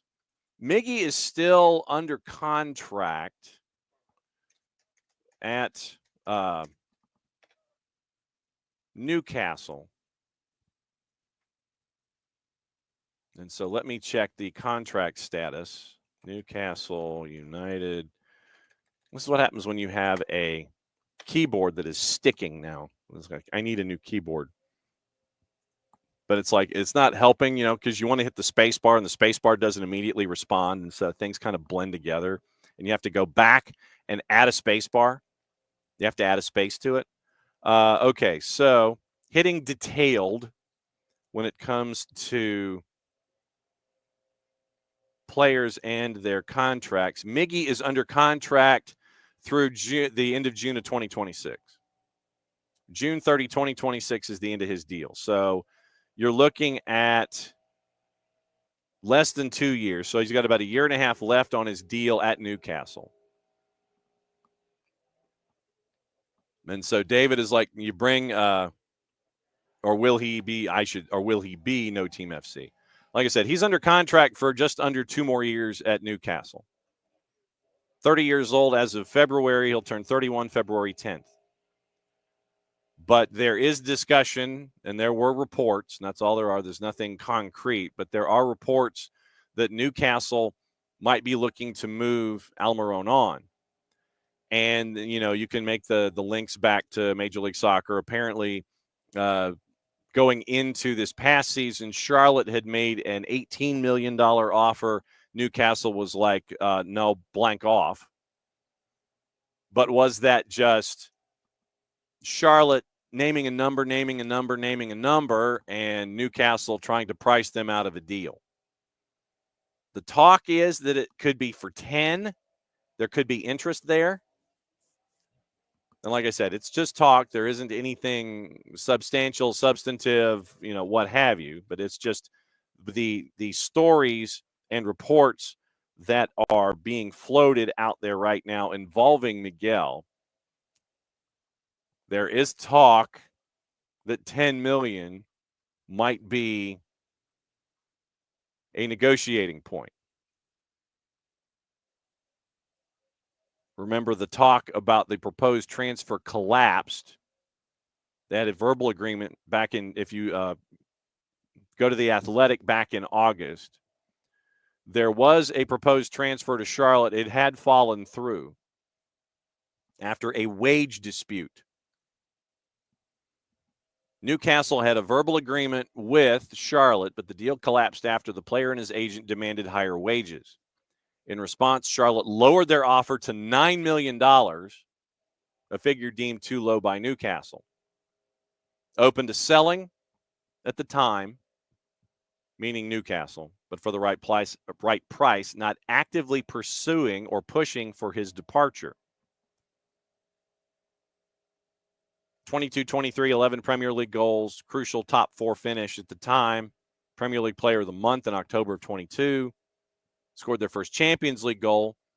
45 matches for Newcastle coming into this particular season. So Chris Waugh back in August over at The Athletic, that was the deal. So then it was once again reinforced that he refused to lower a salary demand. So that's where things stood in August involving Miguel Almiron. So could he be had for 10? Don't know. Offer was 9 million US, 7 million pounds. And Newcastle apparently was thinking about it, but there was a demand. But the agent and the player and Charlotte apparently did not agree on any kind of a term. And to Bart's point, not every former Atlanta United player needs to come back home. Yes, Joseph Martinez is out of Montreal. He is not returning there to continue this run. And if you go to Major League Journeyman and go listen to the Julian Gressel interview, I think that Julian might have sealed up his non-return to Messi and Friends and the Erector set. And we're also going to keep an eye, now that we're past 10:30, we're going to keep an eye on what's going on in suburban Miami. Once again, the press conference is going on right now, or it was supposed to start 7 minutes ago anyway. It was supposed to start 7 minutes ago at the Erector set. Jorge Mas, Raul Sanlehi, Tata Martino to explain what's going on. So we'll keep an eye on that and see if there's any other word that has come out from Messi and Friends. We'll keep an eye on what Michelle Kaufman might be monitoring, and we'll keep an eye on what's going on there. But yes, apparently as of 10:30 was when it was supposed to start down at the Erector set. Jorge Mas, Raul Sanlehi, Tata Martino, and the press conference to explain what's going on.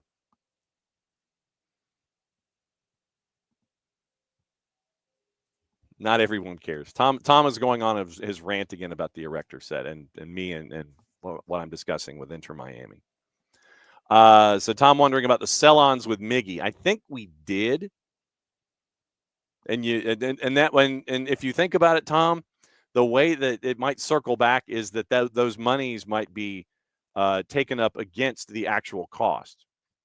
So instead of getting it back, it would, in theory, cost Atlanta United less if they wanted to go down that road. I think that's how it would work. So let's just say, it was a 10%. So basically, you'd be getting a 10% discount on whatever the money figure is. So if you said 12 and you had a 10% sell on, that would take it to 1.2, and then that would be like 10.8 or whatever, something like that. So in theory, you would be getting, I think, if it applied, I think it was 10 or 20. I can't remember what the sell-on was. But if you said 12 and then you knocked it off, then it would be more like 10, and then everything would be fine. So, yeah, you take that sell-on clause, exit out. That's your discount. You say 12, take the discount off of the sell-on, and then whatever the term was, I think you would just knock it off. It's basically getting like a frequent shopper discount when you go to the store. You hit your ID number, and then it's like, oh, and then at the end it realizes that, yeah, you're a discount shopper, and then it takes it off, and then your real price is at the bottom of the receipt. So that's how I think it would work. So that's what you're staring at. All All right, so juice boxes today.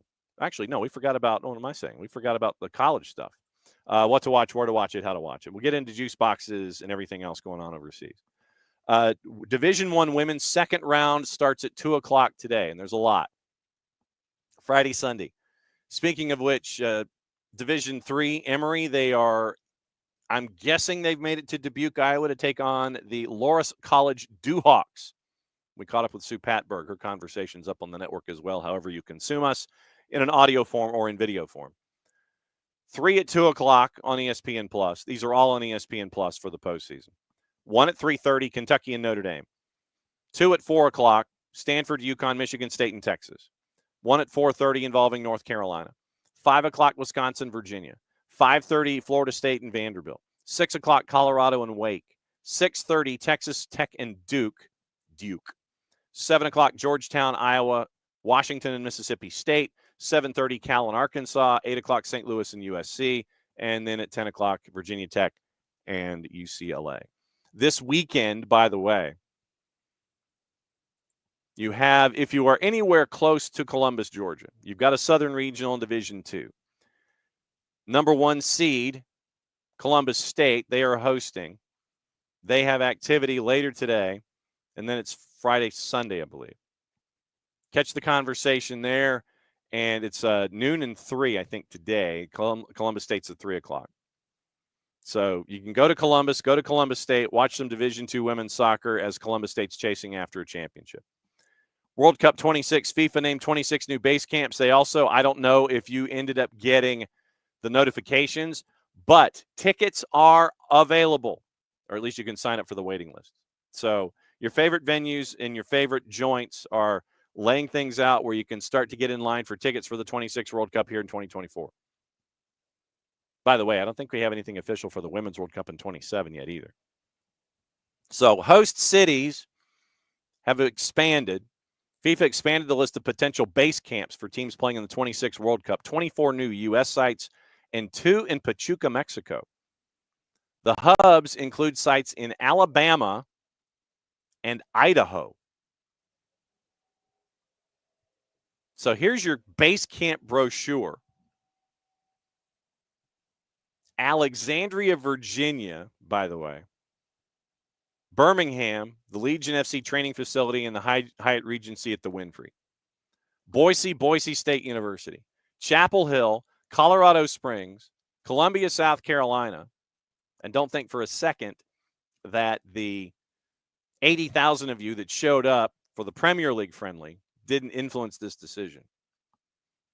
Crew Performance Center in Columbus, Dallas Denton at North Texas, Lansing, Greensboro, High Point, Houston, Mercer University, Macon, Mesa, Arizona, Oakland University of Detroit, Atlantic City, Orlando SC Training Ground, Osceola Heritage Park, Lake Nona, 2 at Pachuca, Palm Beach Gardens, Port St. Lucie, Renton, Washington, Spokane, St. Louis City Performance Center, Royal Sonesta, Tampa Waters, and Keno North in Tucson. Potential base camps for teams playing in the 2026 World Cup. So you have, in addition to the World Cup venues, host cities with team base camps. The Meadowlands, Philly, Atlanta, KC, Dallas, Houston, Monterrey, Mexico City, Guadalajara. Host cities, Miami, Boston, Toronto, Vancouver, Seattle, the Bay Area, and Los Angeles. And so then they added these 24 base camp candidate cities that are attached to the whole thing. Kevin Dinke, once again, remember yesterday, signed record fee for the Belgian Pro League top scorer. Signed through 28 with an option for 29. Not a whole lot of folks for FC Cincinnati are signed that deep into their contract. So how do you rebuild FC Cincinnati if Dinke is supposed to be one of your anchors for 28 and 29?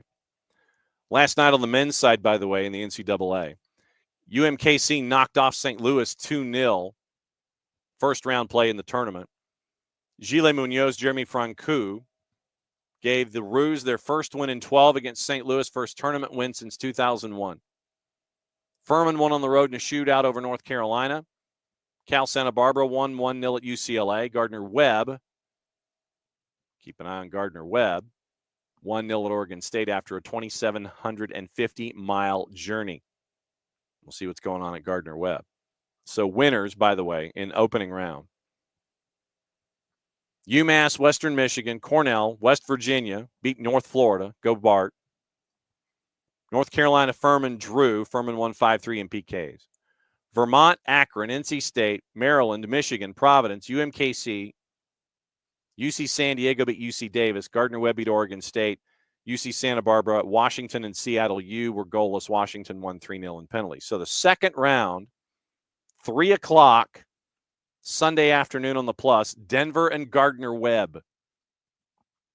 With everything that Gardner-Webb has gone through and what we're also going to do when the season is over, we're going to catch back up with all of the schools that we've been in contact with. High Point, Asheville, Gardner-Webb, all of those, App State, all that group. Find out what it is like for them now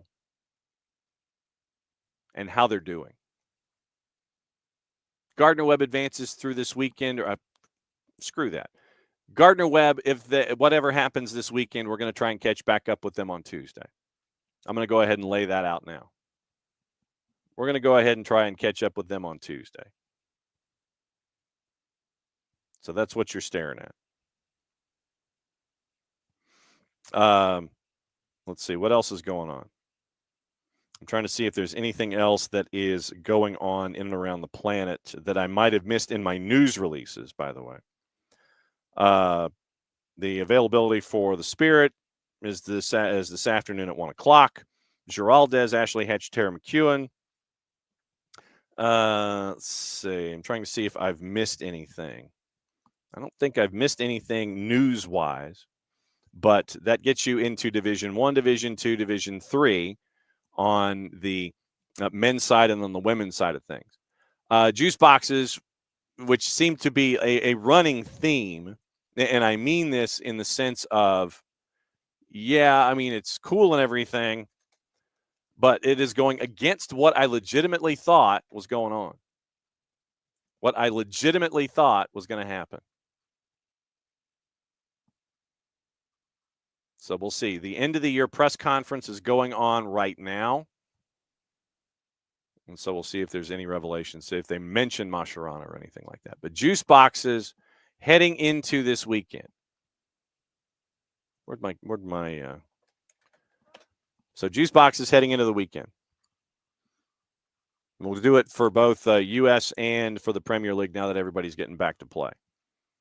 And we've been keeping an eye on these juice boxes. Get this. All right, so nothing has changed from yesterday, but the trend is what we were staring at. Hudson River tomorrow at 5:30, and it still bugs the ever-loving you-know-what out of me that at Citi Field, and I know they're winterizing, and I know that Rich brought this up, that they're winterizing everything. But the notion that through the winterizing of Citi Field plus the late November festival, I think, that is going to be on the grounds that they've already prepared for. That's a week away. They're at Citi Field. Only the 100 and the 300 sections are open. They're capping capacity at 22,500. You're doing an incredible disservice to a derby, first and foremost. And capping it at 22,500, that should tell you everything you need to know. NYC, by the way, is a plus 121 this morning. Draws a plus 254. Red Bulls are a plus 206. That's come down a little bit.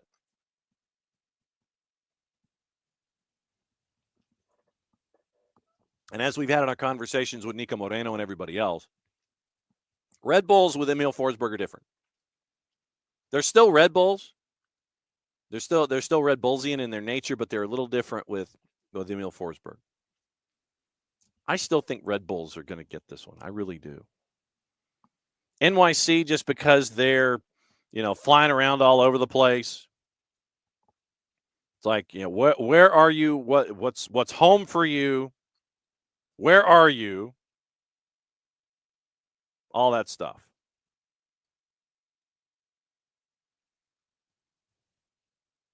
And the money quote right now, at least out of the press conference, Tom, hold your ears.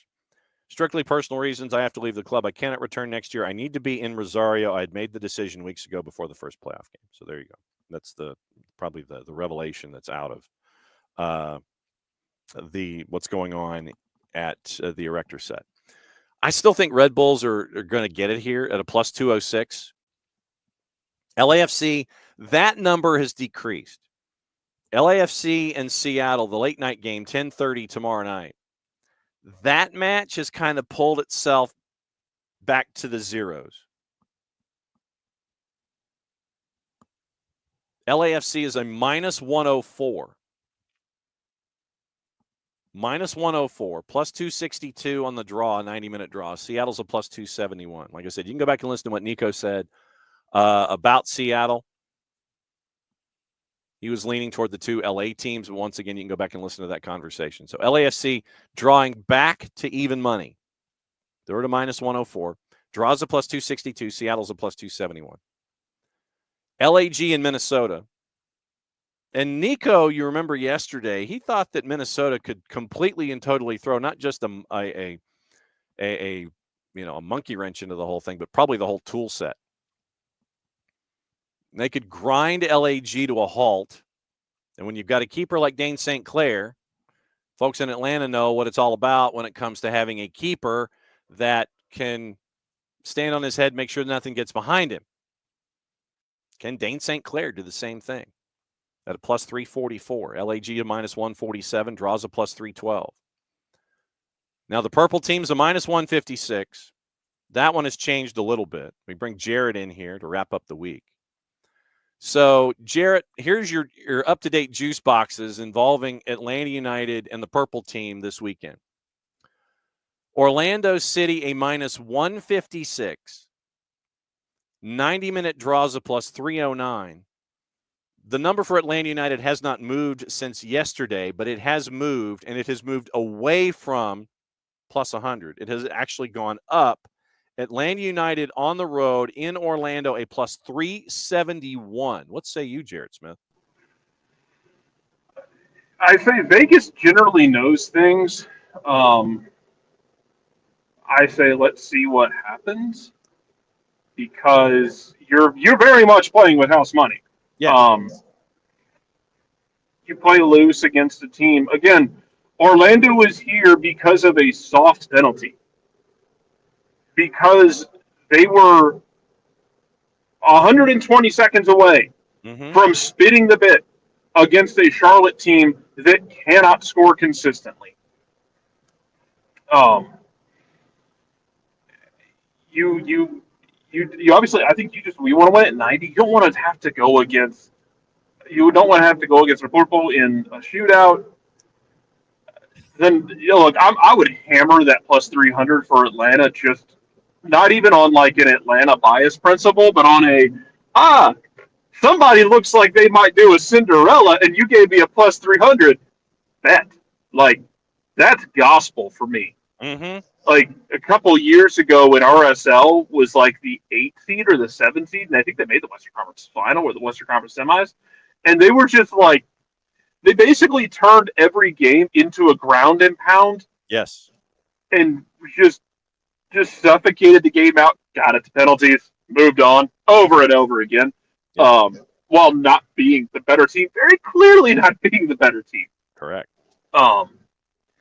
So we'll see. But yeah, if you give me an option at a plus 300 with the team that already killed one giant, I'm interested. My biggest hang up is that the stupid ass international breaking up your playoffs because you went smooth brained on this shit, and now we end up with a 2-week break. I think it might ding Atlanta a bit. I think they were playing on such a rhythm that I want to see how they come out of this break. Yeah. Do they come out in this game like a little bit choppy? But as we say all the time, look, man, road playoff game, what matters is that big zero you put on the other side of the board. The longer you keep them off the board, or the longer you keep this game at a stalemate one way or another, the more tense Orlando gets. They're not the same psychotic team that they were 3-4 years ago when Nani was there. Like, Nani leaving was kind of like that leached the stupid out of their blood.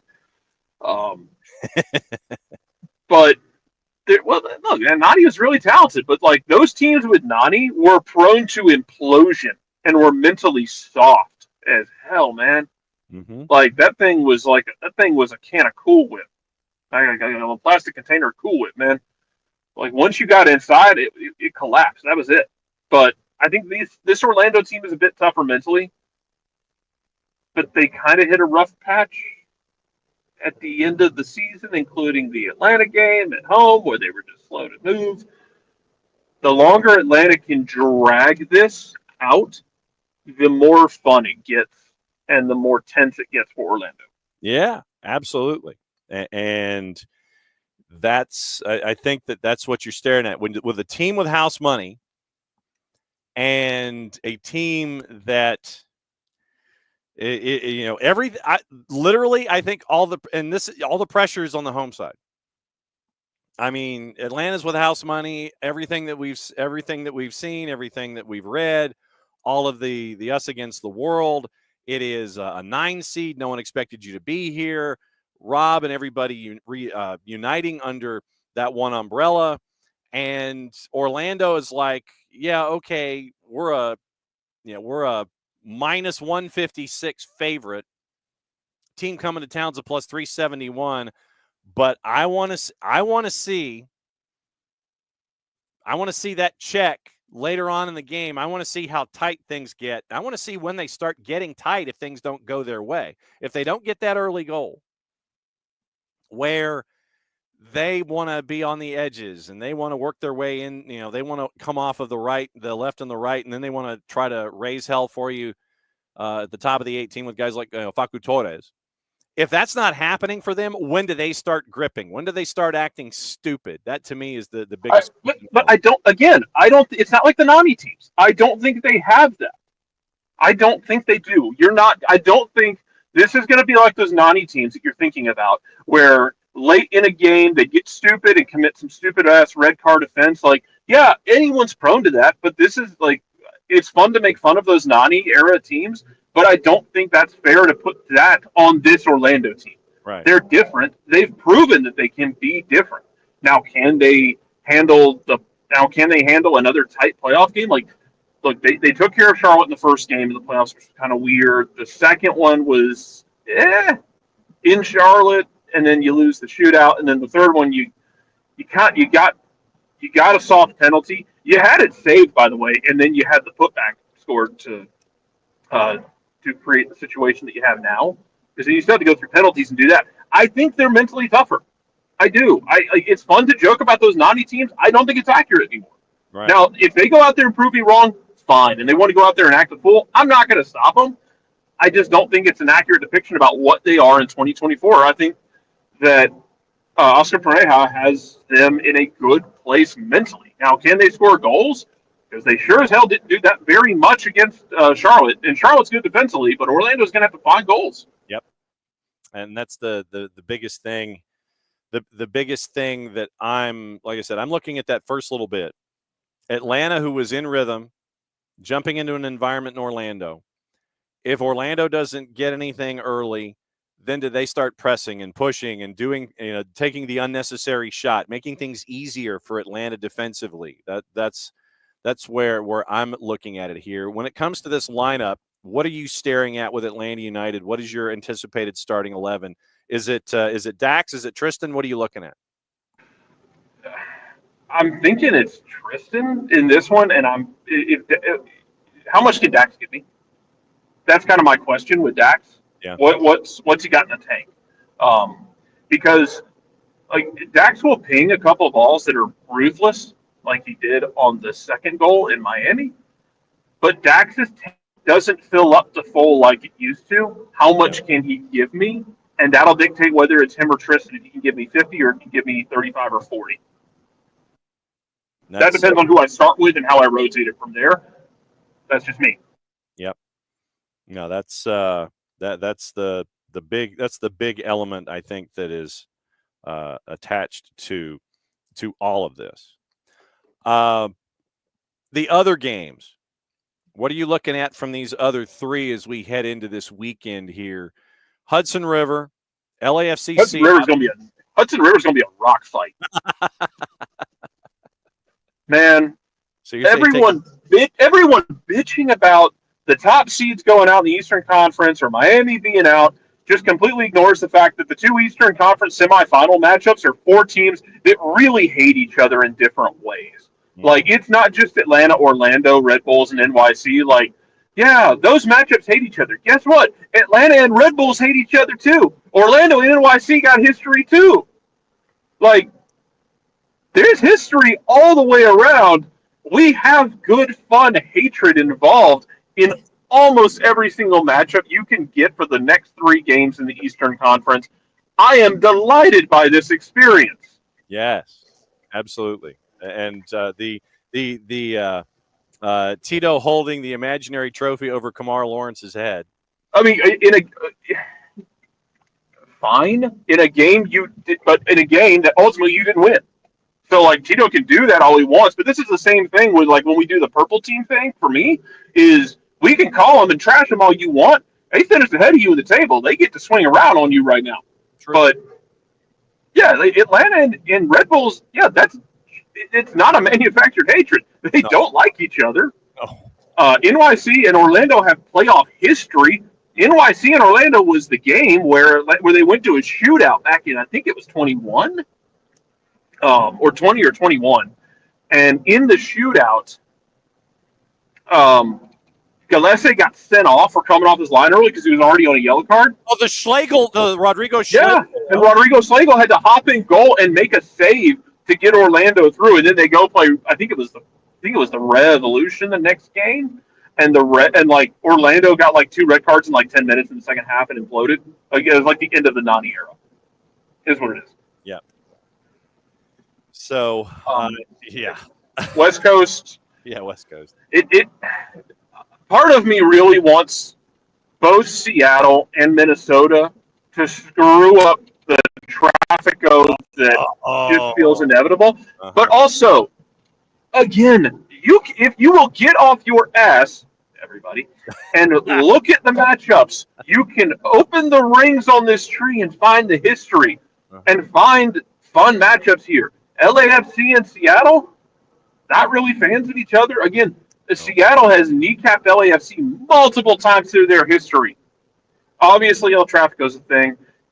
Seattle and Minnesota, hey, remember, the one good year Minnesota had when they went to the Western Conference Final, had a lead inside of 10 minutes left, and Adrian Heath spit the bit so far we had to get a tape measure out to find it. Because that happened. And Minnesota, again, and kind of like a Cincinnati Bengals kind of thing. Bungles for those of you of the Pittsburgh persuasion in my life. Yeah. But it's the whole thing of you got to make it count when you get there because you don't know if you're going to get back. Like Minnesota, it took them a long-ass time to get back to this point, to a semifinal, where they felt good. They're weird. I don't know if they're good enough. I don't know if they're consistent enough. I know they're weird. I know they kind of swing knives around at times. It's kind of fun. I don't know if I'd want to cheer for it because it feels like it'd be incredibly stressful to watch and support that team. But from a neutral perspective, they're fun to watch. Stupid things are probably going to happen. That's what we asked for. By bare minimum, John. Yes.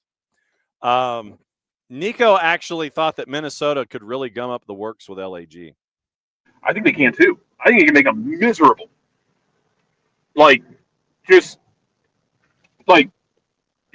Basically that. Just gonna make it ugly. Mm-hmm. Like, you can keep punching me. The nerves in my face don't work. The joke is now on you. Yes. Yeah. So I'm looking forward to this weekend. Obviously, we will be down there this weekend, and we've got Academy Soccer tomorrow. I think it's 10 and noon. We do. atlutd.com/live. Jason and Maddie have the U18s.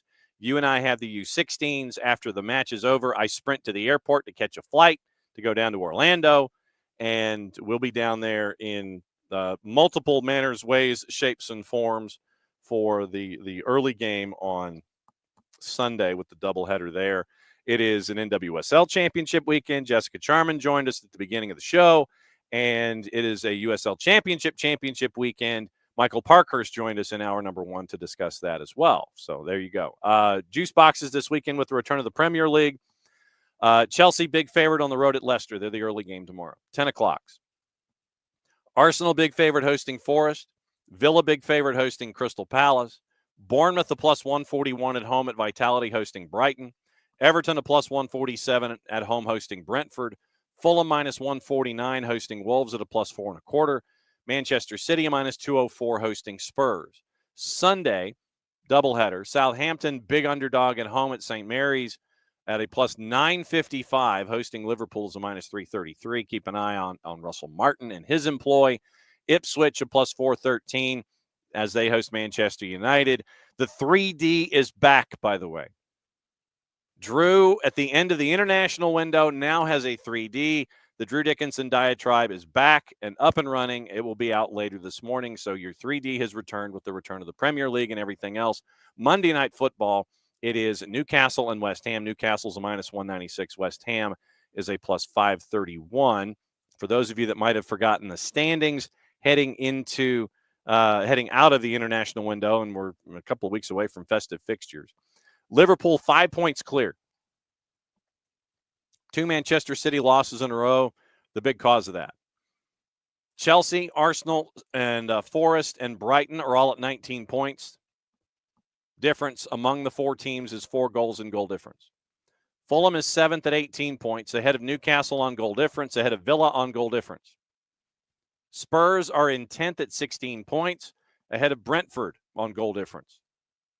Bournemouth 12th at 15 points. They have more goals scored than Manchester United. Welcome to the Premier League, Ruben Amorim. West Ham is at 12 points in 14th. Leicester is at 10 points. They've scored more goals than Everton. Ipswich is in 17th, by the way. They are in survival as they have hit each column once in their last 3. Crystal Palace, Wolves, and Southampton are in the relegation zone as we speak. Crystal Palace has won once. Oliver Glasner, keep an eye out on his employ. Wolves, I think they're going to stick with Gary O'Neill because O'Neill is more than happy to work within the financial constraints of Wolves. And Russell Martin, like I said, keep an eye on him. They've only won once in their first 11. They've only scored 7 goals. They've given up 21. They got the win 2 matches ago. That's the only win that they had to start their season. They were 0-1-8.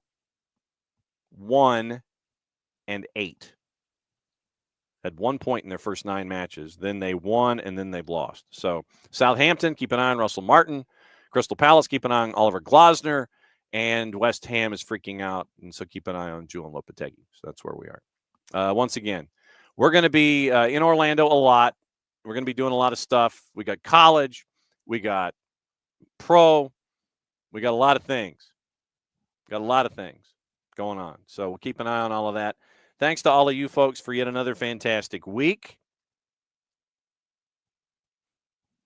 We'll be back at it again this weekend. We'll be back at it again on Monday. And I will be in Orlando, as a matter of fact. I'll be in Orlando on Monday because with the kick, Sunday being what it is, 3:30, 3:40, 3:50, whatever. MCO, the Orlando International Airport, does not do like really late flights. So with what I've got to do Monday morning, it'll be from the hotel room. Then it will be doing the GPB stuff for high school from a conference room and then hopping on a flight. So I'll be back here Monday night, obviously, and then we'll be ready to go Tuesday back here from Studio HD. But everything Monday, the morning show Monday, will be from Orlando after what happens, win or lose. We'll go through it all. We'll have a lot of sound. We'll have the players, all the discussions, all those kinds of things.